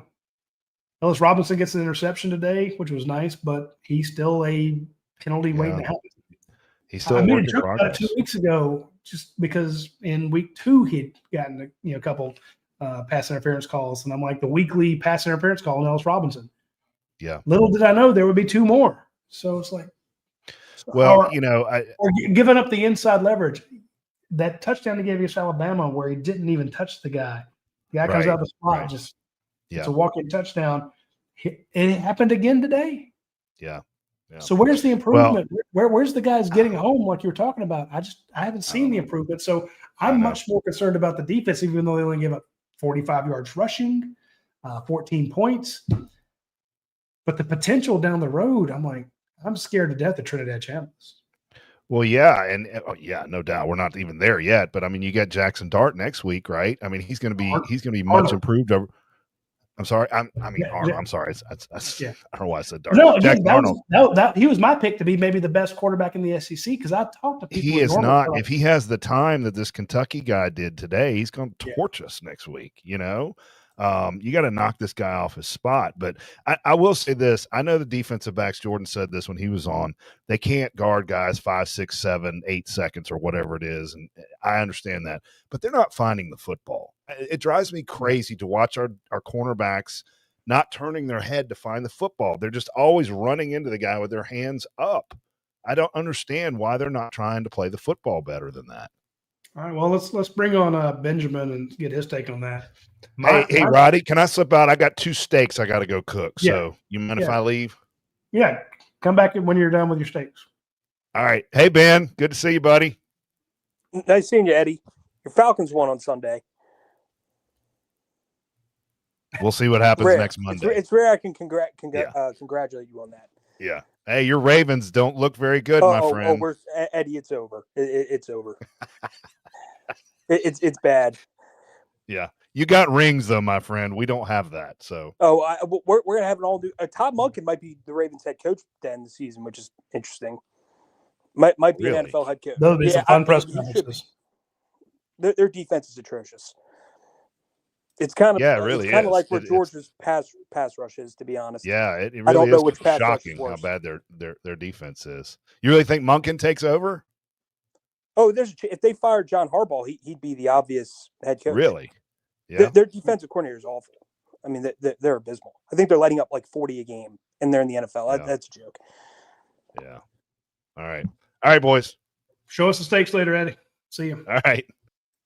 The question was, why doesn't Georgia's defensive backs actually go back and play the ball, turn their heads? And, we saw that Chris Garcia said should have gotten rid of the DB coach last year. Do you think it's Dante is a part of it? Because that's something people have asked.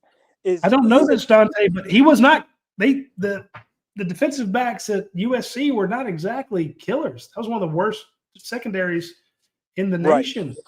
And they So- recruited it well. Like, that's the thing. Dante's Yeah. a great recruiter, but he's not known for developing. But also, to be fair, and we I know think that this, might have Ronnie, been- Kirby's a DB guy. Yeah. Like that's his thing. So like, you would think that would be his top priority. Well, that was my thought. Is Kirby's like, look, you get him, I'll coach him. Right. So I think that's why they brought him in, and he's gotten a bunch of them. So I'll give him credit for that. But the answer to the question that he asked, why don't the Georgia DBs turn and play the ball? A lot of people have been asking this, but they haven't been asking it just since Dante Williams got here. They were asking it when, Jamila died, whoever was here. If Kirby wants them to turn and play the ball, they'll turn and play the ball. Right. This has been going on ever since Kirby's been here. So what does that tell you? That's Even how though Kirby I do wants them think to the play. best years were under Fran Brown. I think it was whatever year they lost, they were 12-0 and they lost to Bama. Oh my gosh, what year was that? Was that 2023? They're still not turning around even with under Fran. Yeah, even though I think that was probably when they were at their best, but that's still they were still losing balls down the field where you were in position and you just didn't get your head around. So now KC makes a great point. The DBs need to be physical with the wide receivers at the line of scrimmage. I mean, when you go back to that Alabama touchdown against Ellis Robinson, he's playing press man and doesn't touch him. Today, inside release, doesn't touch him on the line. I'm like, Ellis, you got to at least affect it. Are you scared of touching somebody? Are you a germaphobe? I mean, what the shit, dude? You got to actually hit him. Because if you just make contact there, I'm running inside. I'm running slants on Dayne Everett, and I'm running inside releases on Ellis Robinson, and I'm going to gash you down the field. Yeah, and I don't blame you because the film's out there. If you're not going to be physical at the line, I mean, you're gonna be able to just get 7-8 yard passes on Georgia all the way. That's what they did against Alabama. Like, one thing I was telling people was it's not like outside of like one or two plays, Bama wasn't just getting explosives. Like previously when Alabama would beat Georgia under Nick Saban, they were getting explosive plays, or you were having busted coverages. Against Bama, they were just methodically killing you, especially those first like 3 drives. They just methodically said, we got 8 yards here. We're going to take you. You're giving us these 8 yards. You're not being physical with us. We're just going to take what you're giving. And that's the issue with Georgia. And also, I think the biggest issue, even beyond the secondary, is always going to be the pass rush. Because I said this earlier, if you had 2 legit pass rushers on this team, I would still say this is a national championship team. I don't trust a single pass rusher on this team that you can go into a game and be like, that guy's going to get to the quarterback. There's not one guy that you trust. I think it was. Do you have a Leonard Floyd? Do you have an Adam Anderson? Do you have a no? Yeah, you don't have a Jalen Walker. Hell, do you have a? I mean, Davin Bellamy is. I love him. Even he had more success, and he's not going to. He'll be the first to tell you, "Hey, I didn't get a shit ton of sacks." This is a. You have a Jarvis Jones. I mean, it's. Lorenzo Carter flashed that a lot throughout his time at Georgia, but I don't see a Lorenzo Carter. I don't even see that right now. So that's the scary thing. Like Isaiah Gibson, I don't know if he's going to be like a 5 technique or if they're going to stand him up off the edge. I don't know what he's going to do, but like he was the number 1 edge rusher in the country, and he's not playing given how bad the pass rush is right now. You got from Army, one of the top transfer edge rushers, and he hasn't played a ton. Does he get in the game today? I don't know if he did. Let me see here. Let me see. Looked at the defense. I think Gibson played in the 4th quarter. Okay. Just kind of. I mean, I'm looking. The thing is, because we don't get the until PFF puts out the participation or the not the participation, the stats, the grades. So I'm just kind of going down the list here and trying to see who. If anybody registered a tackle, I don't see anything from those guys. Yeesh. Yeah, so El Mendoza, we got a little excited about him. It's like Isaiah Gibson comes in. We're thinking, okay, this could be the guy. Yeah, I thought Quintavious Johnson, because again, talk to people in the program, they're like, that is one hell of an athlete. He's going to be a star. Okay. He's very raw. He's very raw. So I don't know why playing him is the strategy right now. Yeah. Jermaine King, a big friend of the show, one of the best guys you'll ever meet, he says, doesn't Kirby teach that technique? He wants them to play through the ball, a.k.a. knock it out of their hands when they catch it. I've heard Kirby say that in the past. Yeah, I mean, and this is the thing. I've got nothing against Kirby, but when we start complaining about James Coley, Uza Uribe, Stacy Searles, you name Mike Bobo, Glenn Schumann, there's a reason only one guy talks to the media.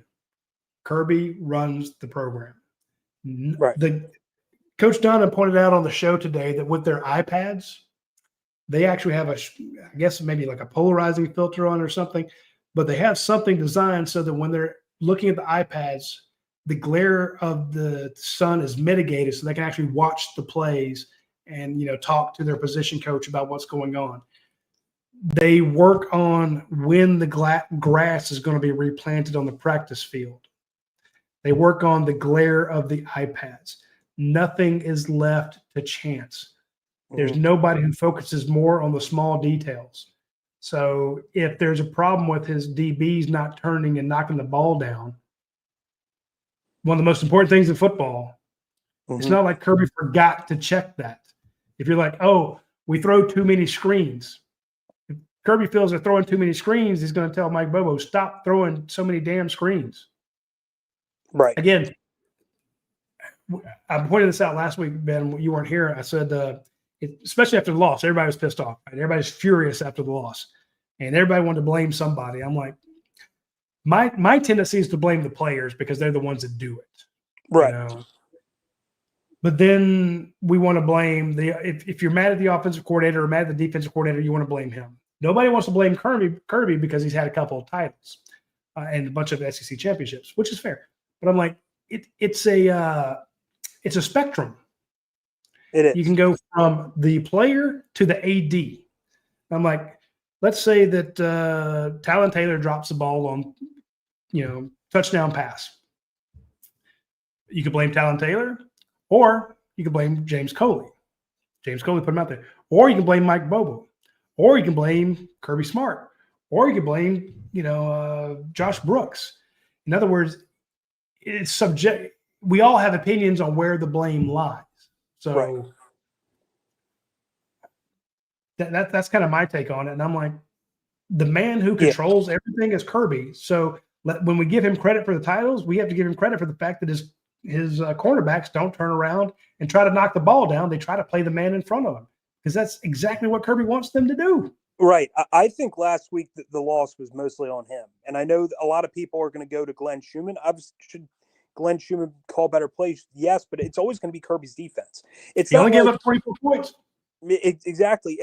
But I look at it from this standpoint of also the 4th and 1 is probably the play everyone talks about the most, where, they ran the ball to Cash Jones, and like that decision to kick the field goal, to honestly, they could have potentially reviewed that, and Gunner had a chance potentially at first down. There's some angles that looked like he had a first down.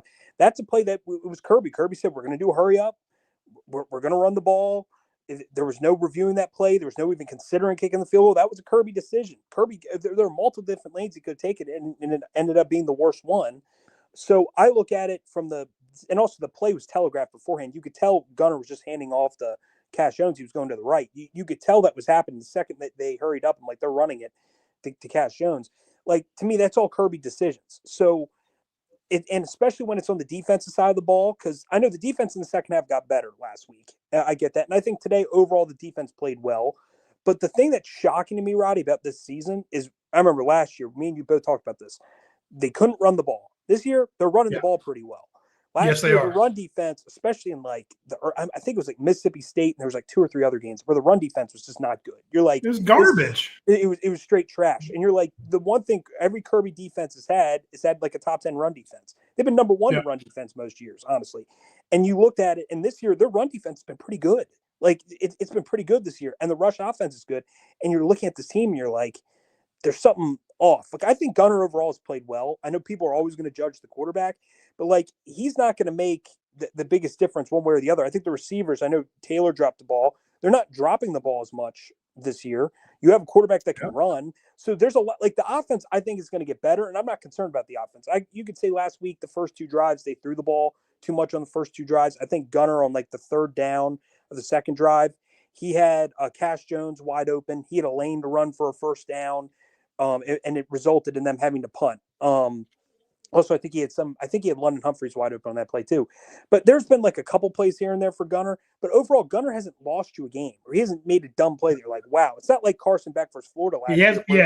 He hadn't thrown 3 interceptions in multiple games.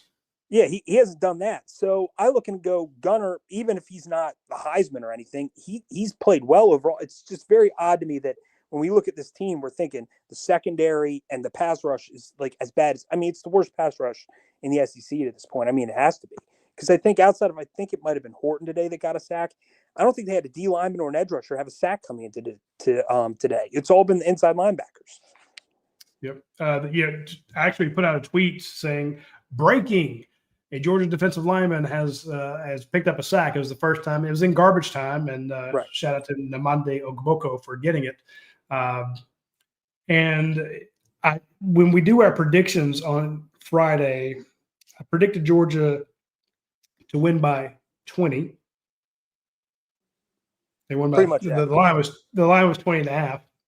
No, sorry, like 17 or something. But I didn't predict them to cover. Georgia covered by a half point. But the prop bet was, there were like 4 different prop bets, and one of them was Georgia will have, over under 2.5 sacks, i.e., will Georgia have 3 or, less than that. I missed on the over. I mean, I missed on the Georgia not covering because that's the first time Georgia's covered all year. But to me, that was like printing money. Right. Georgia getting 3 sacks in a game? Hell no. They got 2. But that, so I went 1-1. Point being, I will take that until I see something different. I'm going to keep going with the under on the sacks. So they're not getting home, as you're saying. A lot of people want to complain about like Chris pointed out that they don't have a Jaguar cheetah package. They do have one. That's when they bring in Chris Cole, but it's so ineffective that you could think that they don't. And they used to be able to, they had enough guys that they'd stand them up, right? Nobody would have a hand on the ground. That was the amoeba, and they're basically, the guys they almost freelance. And I was told David Jacobs, one of the star recruits in this recruiting class, the Georgia coaches told him, hey, watch what we do this week. We're going to have some free rushers going after the QB. Second drive, 2nd down, Chris Cole comes through. He gets out there. He's not the cheetah. He's not the Jaguar package. Right. He comes in early, not just 3rd down. They let him just go after the QB. He gets there, gets an arm around the guy, does make the tackle. Now, normally Chris Cole does. I'm not banging on Chris Cole. I'm just saying they're trying to get different packages out there to get something new, but right now they are not getting home. And when none of your defensive linemen can get through, your edge guys can't get through, if you're going to have to get pressure with extra blitzers and extra guys, that is not a Kirby Smart defense. He's been able to pressure quarterbacks with 4. That's what made him so damn dangerous. He's been able to get and you have to keep sending corner blitzes. Georgia sent a bunch of corners or a safety blitz, or a linebacker blitz. When Georgia does blitz, those guys are still not getting home. They blitzed the hell out of Alabama in that first half. I mean, I think it was like 16, 20. No, it was a ton. I felt like the inside linebackers. And none of them got home. Yeah, and they were going up the middle every single time, and none of them got home. And that's the thing. In 2021, I remember, speaking of which, they played Kentucky, I believe it was. I think they faced Kentucky, and I remember, I think it was like Wan'Dale Robinson had like the funniest stat line I've ever seen against Georgia. He had like 16 catches for like 40 yards. He had like 2 yards per reception because they threw him like, I think he had like a record for screen passes. But I remember that game saying they were so scared of, I think the guy who was the Titans quarterback, Will Levis was the quarterback. I remember they were scared to throw the ball because they go, he's gonna get hit every single play. And they knew they couldn't run the ball. So they threw a million screens. You don't see that anymore because now it's like that was an 11-minute drive against Will Levis. Coach brought it up in the game, especially the 4th quarter. He's like, do you remember when Will Levis was there and they held the ball it was one drive in the last 11 minutes? They're doing exactly what you said. They threw like 8. They threw like all screen passes pretty much. Yep. They would only throw it 3 yards because they knew their pass was going to get to us. We can't run the ball whatsoever with Jordan Davis and those guys in the middle. And now you look at a Georgia team and you're like, if you drop back to pass, you have all day to throw. Like now, if I'm a team going to face Georgia, I'm throwing the ball 75, 80% of the time. I'm doing that, especially if my run game isn't like top 5 in the game. I'm not running the ball. And we're kind of complaining about some stuff, but I do want to give a shout out to Georgia's run game and the fact that they stopped the run. Kentucky came in averaging 188 yards on the ground. They got 45 today. Georgia, after 227 yards last week, put up 180 on the ground today.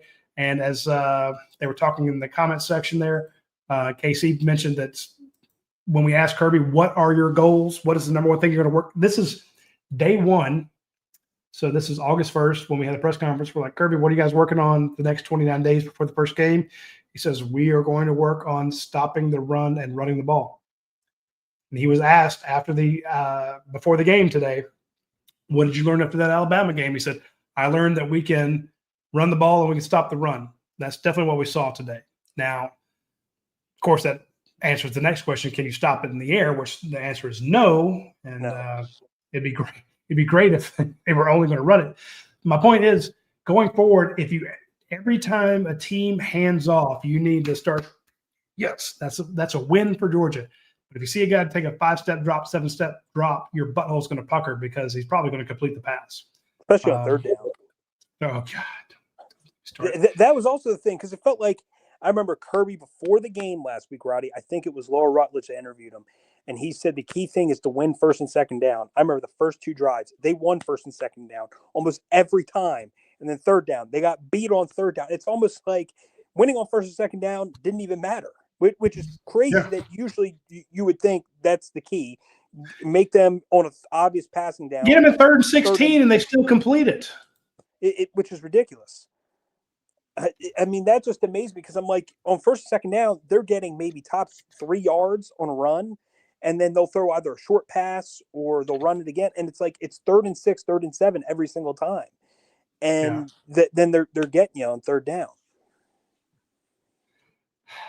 The Kirby has his fundamental football plan is to put teams in 3rd and long.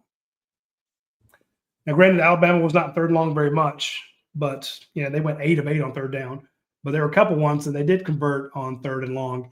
And to your point, this year when you've gotten them in 3rd and long, this is when you're like, okay, we can send the house. We can put in the cheetah package. We can put it in our amoeba package. We can put it in our jaguar package, whatever you want to call it. We can go after them. And they still convert. And a lot of it today was on penalties. Why the hell is Dominic Sanders banging into a guy on 3rd down? Even if he catches it, he doesn't have enough for the first down. So stupid things like that, defensive holding, pass interference, letting teams convert 3rd downs because you're just playing dumb, or giving the quarterback all day to find a tight end on a cut in who's gone 9 yards on 3rd and 8, and he's I don't say uncovered, but the linebacker or star who's covering that tight end is just 2 steps behind him. So it's frustrating as hell. I'm with you. Because I think one thing that's not talked about enough, even though they're not throwing it a ridiculous amount, the receivers this year. I mean, last year, I remember when we talked, what's the issue with Georgia? The receivers are awful. This year, I'm like, receivers haven't been an issue at all. They're not like the greatest thing in the world, but it's like they've been pretty solid and consistent for the most part. And you're like, I don't see a single fan complaining about it. And another thing is outside of Michael, I can't pronounce his last name, the offensive line played right tackle. Outside of that performance against Tennessee, which was atrocious, the offensive lines played well this year. Everyone wants to fire Stacey Searles. I think the offensive lines played well this year, and a lot of those guys are underclassmen that he's recruited in an era now where you see, you want experience and you have a lot of transfers. There's been a lot of underclassmen that have actually played well, even if they're not dominant. They're holding up. They're not allowing guys to get the gunner freely. Because I remember I think it was like the first game of the year. I remember I looked at the offensive line. I'm like, they look shaky to me. And then the Tennessee game, Uni put up just an awful performance there. But since outside of that, like the offensive line's played great. I actually Well, don't forget how bad Jazeer Jackson played against Austin P. Yeah, I don't think it's a smart idea. Given he was a basketball player, right? Yeah, Wasn't he? He was like a yeah, center. he was. He never played high school football. He's one of the biggest guys on the team. I love the potential that he has, but that experiment has failed. And I'm with you there, Michael Weenie. So in the press guide, it says it's Uni, U-I-N-I, but Coach John actually spoke to the kid, and it's Weenie, like a beanie weenie. And he's we heard good things about him. You know, the fact that he actually got out there and started. I'm with you. There's a reason Dontrell Glover and Juan Gaston are playing on that right side. And aside from that 4th and 1 call last week, they were pretty damn solid. And here's the thing. I'm not a Stacy Searles fan. I'm often fans on who gives me information. That's why I don't like Mike Bobo. Mike Bobo won't tell me shit. Stacy Searles is worse. You know, they don't tell me anything. You know, Todd Hartley, if I could ever talk to him, might tell me something. You know, it would be only about the tight ends. It wouldn't be about anything else. But yeah, I can never talk to Todd Hartley because my point is, if you want to find out if I have an agenda, I will come out and absolutely defend a coach who is feeding me information, even if he's the worst coach in the world. But Kirby tells those guys specifically, do not talk to UGA Sports, which is fine. So I have no skin in the game to protect any coach. Right. But I can tell you this. The people who want to bang on Stacy Searles, I'm like, you do understand that a lot of Georgia's O-line issues in the past stem from a man named Matt Luke.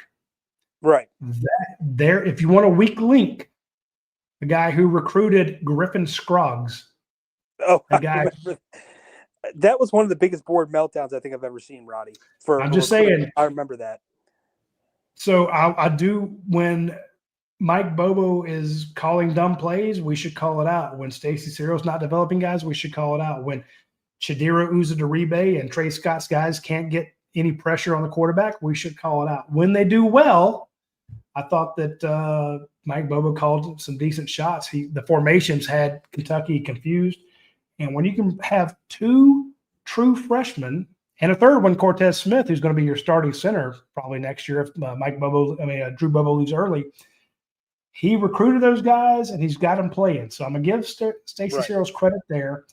I'm going to give Mike Bobo some credit. But if you really want to look at the architect of Georgia's struggles on the offensive line last year, go to a guy by the name of Matt Luke. And he's at Clemson now. How's Clemson doing? Rest my case. And also, Roddy, we also know one thing, that when Matt Luke was there, his last year there as offensive line coach, that offensive line, there was a lot of players that were not happy. There were a lot of players they hated him. They hated playing for him. It was pretty bad. And it's not like, we're bashing him, Matt Luke personally or anything, but it's just like the players there were not happy compared to what they were previously. I think it was Sam Pittman.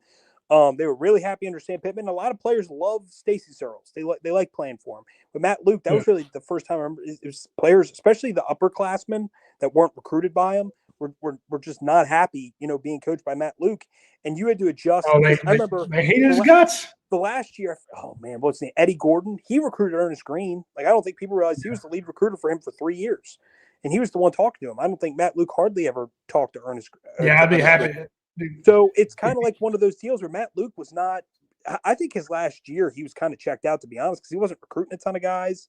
Like the 2 top recruits he got from that class, he was not really the lead recruiter for. So I think he kind of knew that he was going to step away from football. He just wanted to get through the season. And I think that kind of set Georgia back on the offensive line. But the one shocking thing, Roddy, is, and I was talking to somebody about this, Drew Bobo honestly might be one of the 2 or 3 highest drafted Georgia players if he goes in the draft this year. I think he's going to be one of the 2 or 3 highest ones, which is surprising because last year, if you told me entering the year, Jared Wilson's going to be a one-and-done center, I would have been like, you know what, he has a good year, I could see it, but one-and-done is like a lot of rankings had him as like the number 1 center going in the draft. I think he was like the first or second one taken after just 1 year. I'm like, Drew Bobo could do the same thing. He's been the constant on this offensive line, and everyone, Roddy, I remember you defended it. You were defending him. A lot of people are like, well, they're just taking the coach's son. He's a Nepo signing. Look at him. Like, why are they taking him? he's been great for Georgia. He's been one of the bright spots. He's the only one who hadn't been hurt, so I'll give him credit. Just from an attrition standpoint, trust me, they all get banged up, but I'm with you there. The scouts love him. He's smart, and you hope he sticks around for another year. I'm here with KC. Imagine if you had a Javon Bullard playing star. You haven't had a good, effective star since Bullard. You're right. Last year, you had to play guys out of position to cover the star spot, and the star in a Kirby Smart defense is imperative.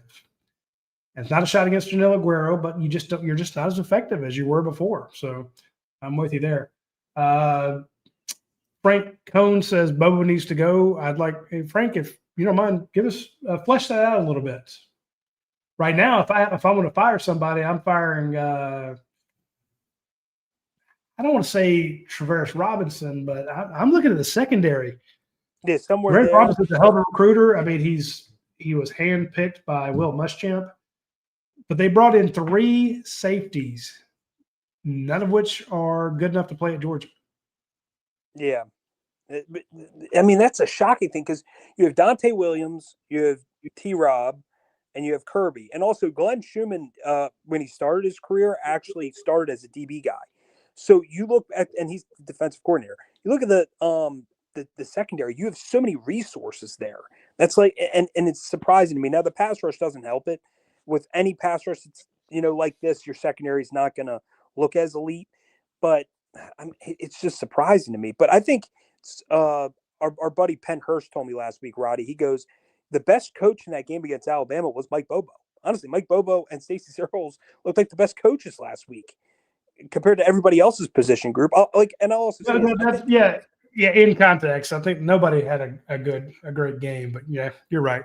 On staff, they had the best weeks, but I would also say the one thing, Glenn Schumann, he has not been maybe an ideal defensive coordinator so far this year, but the inside linebackers are probably the only bright spot. Like, I think C.J. Allen has played good. I think Raylan Wilson's been hitting people, giving me a little bit of Quay Walker vibes when he was, hitting people against Michigan in that playoff game. They've played probably the best on defense of any unit is the inside linebackers. He's usually coached them well. So that's been maybe a small bright spot on defense. So, no, I'm with you there. They're rough in coverage, and if Jackson Arnold sees C.J. Allen or Raylan Wilson in coverage, he's going to go right at him, just like he goes after the star or the other safety. So that's been an issue for Georgia. The game that scares me the most, to be honest, at Auburn with a dangerous quarterback, and Freeze. No matter what people think of Hugh Freeze, that's a coach. You go to his place, he just scares you because you never know what he's going to throw at you. Yeah. I need to mention our friends over at the Rogue Shop. The Rogue Shop is a big sponsor of the Postgame Overreaction show. They make some of the best gummies out there. Any of the products with THC in them, they do Delta 8, Delta 9. And I'm having a hard time showing this on the screen, but down the left-hand corner here, I'm on a laptop. There's a little window that pops up. It says, "Welcome to the Rogue Shop. This is Charmaine, the owner. How may I be of service?" I want you to understand that is Charmaine. That is she is the co-owner of the Rogue Shop. Richard, her husband, is a guy I've been knowing for years, and he's fantastic. He's a former athlete, former D1 athlete. He's also in the military. He's a vet. He was having issues. He got hurt in the Army.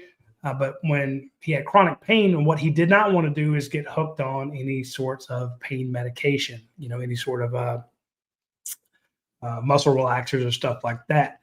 So he did his own research. He's a bright guy. He's a college student, and he started looking into cannabinoids and found out that they are great for anti-inflammation. So he's like, but I don't trust anybody else doing this. So he actually started making his own CBD topicals and CBD oils and Delta 8 products and Delta 9 products. And they make them themselves. I've taken them. My friends have taken them. If you have chronic pain, this is the guy to see. If you have insomnia, these are the folks to see. You can actually click on product categories, pain management, product categories, insomnia, sleep medications. They got it covered. I took some of the stuff to my aunt. She's done the melatonin. It did not work for her. I took it to her in Egypt. She is so happy that she can actually sleep now. It's the first time she slept in many, many years. So definitely the last 2 years, she spends a lot of time watching the news, and it just keeps her up all night. This stuff has helped her. But if you are not sure what to get, or, and they have stuff for your pets as well, if you're not sure how to take it or what to use, that little comment section there, welcome to the Rogue Shop, this is Charmaine. If you actually put something in there, it pops up on her phone and she will answer you. So she's not online right this second, but the minute you do it, it goes to her and she answers. You cannot get service like that anywhere else. So check out our friends at the Rogue Shop. You will be incredibly happy you did. I know that there are 1, 2, 3 people in the comments section who have also ordered from them. Use promo code Bulldogs10, BULLDOGS 10 to get 10% off from the Rogue Shop. All right, Amari Carmichael says Bobo is not the problem. Yeah, he could be. Trade Bobo for Zach Robinson. Maybe. I get it. Another thing that's missing from the defense is physicality. Yeah. I asked this question, Ben.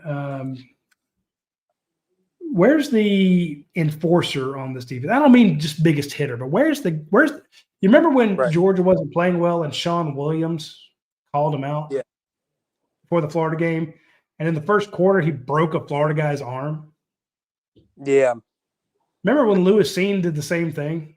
Oh, he like killed Kyle Pitts. I'm surprised. Right. When people complain about Kyle Pitts' play, I'm like, Lewis Seen like decapitated him. Like, what do you expect? People were talking about Javon Bullard playing star earlier. Again, I'm not saying just the big hits. I'm just saying somebody. Remember when Nakobe Dean in the Bama game gets into, was it Quay Walker or Channing Tindall, got in his face and just. Oh, it was Tindall. Yeah. My point is, these guys are all super nice guys. They love each other. They play for each other. They are brothers. It's a great locker room atmosphere. But where's the asshole? Where's the Odell Furman? Where's the Dan Inman? Where's the Roland who's going to get in a fight? Where's Davin Bellamy talking shit? Where's the don't get me wrong, I'd love to have a bunch of Lorenzo Carters, one of the nicest guys you ever meet. Jalen Walker, super nice guy. But Michael Williams is not a nice guy. Roquan Smith isn't. Roquan Smith is mean as hell. He talks more chew trash. you out if you don't do your job. He talks trash all the time still, Roquan. Do you remember Alec Ogletree grabbing that Georgia Tech player, picking him up and planting him 6 inches deep in the ground? Now, again, it doesn't have to be a big hit. It's just I remember there were people who went to Alec Ogletree when he started his first year playing safety, and he got chewed out by his teammates because he kept screwing up. And Todd Grantham's like, "Look, if I move you to inside linebacker, you're gonna make a lot more money, and you'll play better." Christian Robinson, the nicest guy you'll ever meet, chewed people out. Who's that guy on Georgia's team right now besides Colby Young? Yeah, I don't see, I see Colby Young on offense. Like, the closest thing on defense, because I think he might have it in him, is Raylan Wilson, but I don't really see him do it with the other players. Like, I see his play sometimes with some of his hits go, this guy has that in him, but is he the leader like that? Because to me, they think CJ Allen's like the leader of, the defense. And to me, I'm like, Raylan Wilson's presence and what he does, honestly, I think it should be him. He hits hard. Because I remember there was a time, I think it was Fromm's first start. It was on the road against Notre Dame. I remember Roquan Smith made 3 straight plays. There was one drive, it was a 3-and-out where he created the 3-and-out by himself. And he was standing over the running back talking insane amount of shit to the running back. And I'm saying that, like, he just single-handedly, that whole drive was him. And I'm like, I don't see that guy, because this is the first year. Every year there's mock drafts, and you always see, okay, there's going to be like 3 or 4 Georgia guys in. Is this guy going to fall to the early second? Now I'm like, I don't see any guy that I'm like, this guy's a first-round pick that stands out, which is the scary thing. Because I'm watching some of these other teams, and this is also a product of college football. If Vanderbilt wins today, Roddy, the top 2 teams in the SEC are Vanderbilt and Texas A&M. There's no way anybody would have thought that going into this year, because Texas. I mean, you'll be right, but people lose. Man, Texas getting their asses handed to them 22-7. But to your point, and I'm not trying to interrupt you, but this is the exact same thing that you say about, who's that top guy, who's that first round draft pick. Clay Melton, we don't have anybody in our front seven that the other team has to worry about when game planning. We need a game disruptor. So when I say who's that enforcer, I'm thinking who's enforcing the standard at Georgia. But to Clay's point and to your point, who's that guy that you have to game plan around? You had to game plan around Jarvis Jones. You had to game plan around Alec Ogletree. You had to game plan around Michael Williams, Jalen Walker when he was in. I'm not even talking about first-round draft picks. I'm talking just Kamari Lassiter. Kamari Lassiter was great. Don't throw on his side. Don't throw on Darian Kendrick's side. Don't throw against Eric Stokes. Right now, Daylen Everett is supposed to be your guy. He gave up a long pass today, earlier throughout the year. If it's third down, I'm going to run a slant against Daylen Everett, and I'm going to convert that third down. I think the best player, if you're saying talent, who will end up a first-round pick, he's not eligible this year. I think KJ Bolden will eventually end up as a first-round pick. He's had a couple mess ups. But he has not been consistent. He's not been as consistent as he was last year. And he hasn't been. But he can get so much better in the future. He'll probably end up being that guy. So I'm with you. So I'm kind of crapping on these guys, but their potential is to go. We're seeing the offense get better and better and better. Right. What I'm not seeing is these guys get better from week to week to week. And you had a great victory today. It should give your offense and defense a good boost of confidence. I'm just saying it's going to get exponentially harder next week. And the week after that, it's going to be even twice as hard as what's going to be at Auburn. So right now, Texas isn't looking that scary. They just scored again. So Billy Napier's just going to find a way to survive week by week in the craziest fashion, just upset a top 5 team, then lose to Louisiana Monroe. I feel like that's Billy Napier's career. But the one thing I will say quickly on the offensive side is whenever we see an issue like Taylon Taylor drops that pass, you're not going to see that often. That's so fixable. And then on that 4th and 1, if Glover blocks LT Overton, because they basically double teamed the 3 technique on the inside, if he blocks Overton instead of just chipping him to start that play, it's a walk-in touchdown for Cash Jones. That's such a simple fix. When you look at the defense, they're not simple fixes. That's fair. Exactly. And that's why I think that we're so concerned, because the offense, not only getting better, but the things that we see, that's an easy way to get better. It's not like these guys aren't fast or athletic or they can't block. And you're like, okay, they're just not talented. It's one thing for that. And you're like, okay, we're screwed.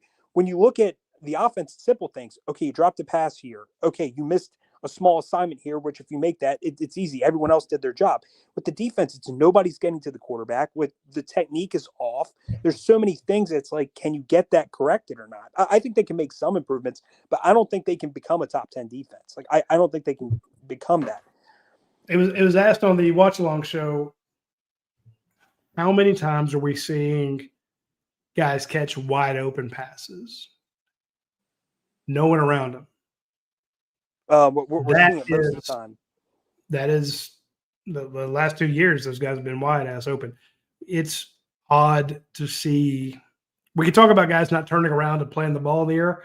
I'm just glad that they're in the frame, because last year against Notre Dame, hell, even in the Texas game, the Tennessee game when the guy was going off on Georgia, Alabama last year, Ole Miss last year, there wasn't a Georgia player in the frame where the tight end or the number 3 wide receiver route was being covered. So I'm with you. It's not like, you were right. It was a contested catch. That guy just got lucky and pulled it away from your guy at the last second.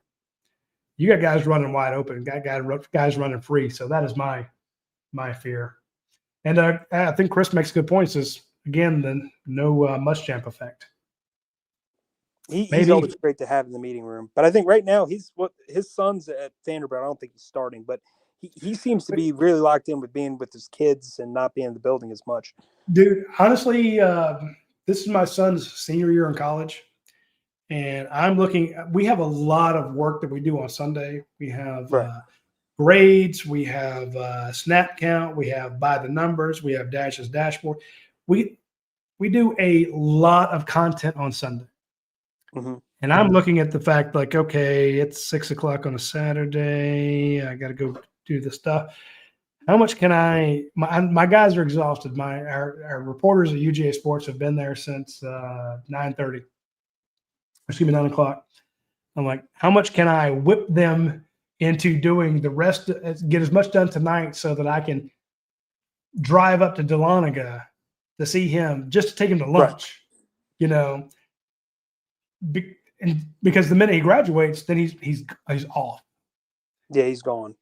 So, and I'm not trying to be morbid or maudlin or something like that. It's just, you have so little time. And once your kids hit college, you're like, damn, they're about to get married and go off, and I'll never see them again. So I don't fault Will Muschamp for doing what he's doing. I just think that Georgia needs to fight like hell to get him to transfer to Georgia. Yeah. Be on the team here. So I get it. It's frustrating because you're like, hey, Will Muschamp, you're a coach. Coach the team that, that's paying you. Coach the team that, where you live. Come be here. Quit going up to Vandy. Your kid's not even starting. But I'm like, it's not even that.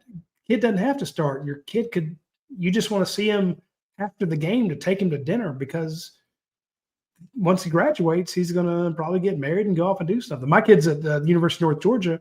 When he graduates, he's going to commission. He's going to go to Bullock. He's going to go to Ranger School. He's going to have a platoon. He's going to be a platoon leader. I don't know if he's going to be stationed in Algeria or Alaska. So you fight to get those, to hang on to the last second. So as much time as you can. Exactly. So I don't fault Will Muschamp, but the Will Muschamp effect of him not being here is obvious. Honestly, what has changed? You don't have quite as many talented guys, and you don't have Will Muschamp on the sideline. If you have Will Muschamp, Kirby Smart, and Glenn Schumann, that is a trifecta that seems to be much more effective than Travaris Robinson, Dante Williams, and Kirby Smart. Muschamp's a DB guy. That's another thing. Kirby's a DB guy. But if you told me right now you have Dante Williams, in a coaching role back with defensive backs, Will Muschamp, I think that makes a difference. Yeah. I think it makes a very important difference. But I still think the number one priority for Georgia is that they have no hope with their pass rush. I still think that's probably the number one priority, because, I have zero faith in anybody. When I look at the secondary, I still see some flashes from some of the guys at times. When I look at the pass rush, I haven't seen anything that's like, this could turn into something. So that's got to be the number one fix before you can, get to the secondary. But also on that point with Muschamp and his kid, people better hope that Andrew's smart if Wes Johnson offers him to play baseball at Georgia. People better be hoping that his son's a baseball player mainly. So you better hope that Brock Bennett and Wes Johnson get him at Georgia so Kirby can be around his kid a lot. All right, for folks looking for updates, so we appreciate everybody watching. I get there's some crazy games going on. Please hit the like button if you would. And we're trying to get to 60,000 subscribers. If you're not a subscriber to our YouTube channel, please hit subscribe. It doesn't cost you anything, and it would do wonders for us if you did. Looks like the Alabama had fumbled, and it looked like they were getting the ball. But crazy thing is, Florida, my goodness, scored again. So Florida's about to go up 29-14. That's just mind-boggling. Hey, people keep saying let's do home and away with Florida. I'm not sure that's a great idea. I don't want to go play in the swamp. It's crazy. All right. Touchdown was taken away. Thanks, Chris. I appreciate you mentioning it there. Ben, we lost you, so if you're with us, I can't see you anymore. I don't know if you fell down a hole or not. I guess you did. Oof. We've been on for about 2.5 hours, folks. At this point, I'm going to have to shut this thing down. I've got something I have to take care of, and I'm going to try to look into the I'm going to start. Basically, what I'm going to start doing is pestering the crap out of my sources to find out what the deal is. There's been. Yeah. Someone was calling me and was messing up the thing. Okay. QB's arm was down. That would have been a nice play there for Vandy if they'd gotten the fumble. But again, I'm just saying this Florida team is playing different today, and Vandy's got Alabama has a lead on Vandy, and we'll see what happens there. UCLA is beating up on Penn State. was a I'm shocker. loving it.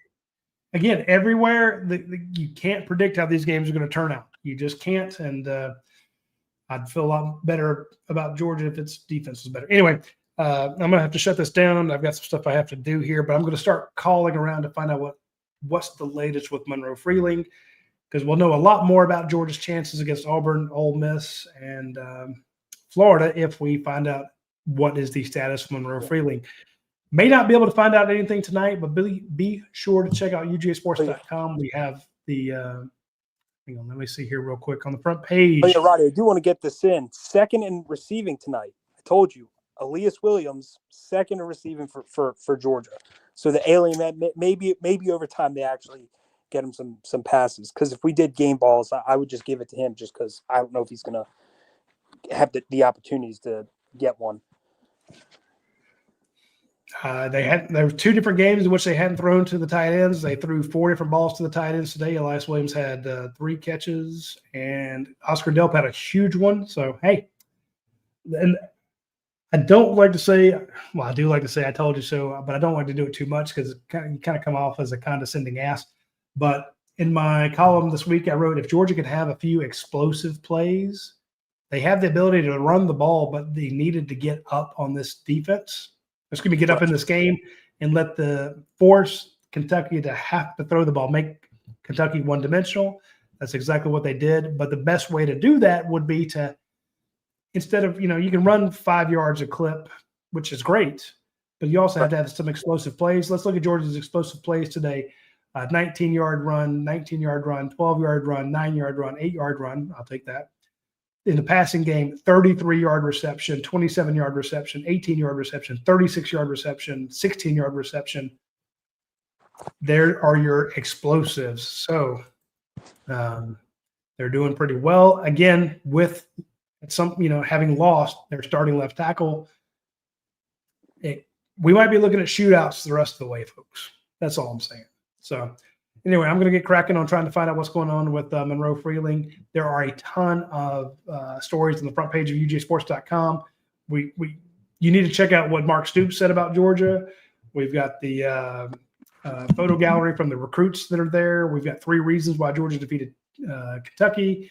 We got post-game news and notes. We got win, loss, and bad beat. We got what just happened.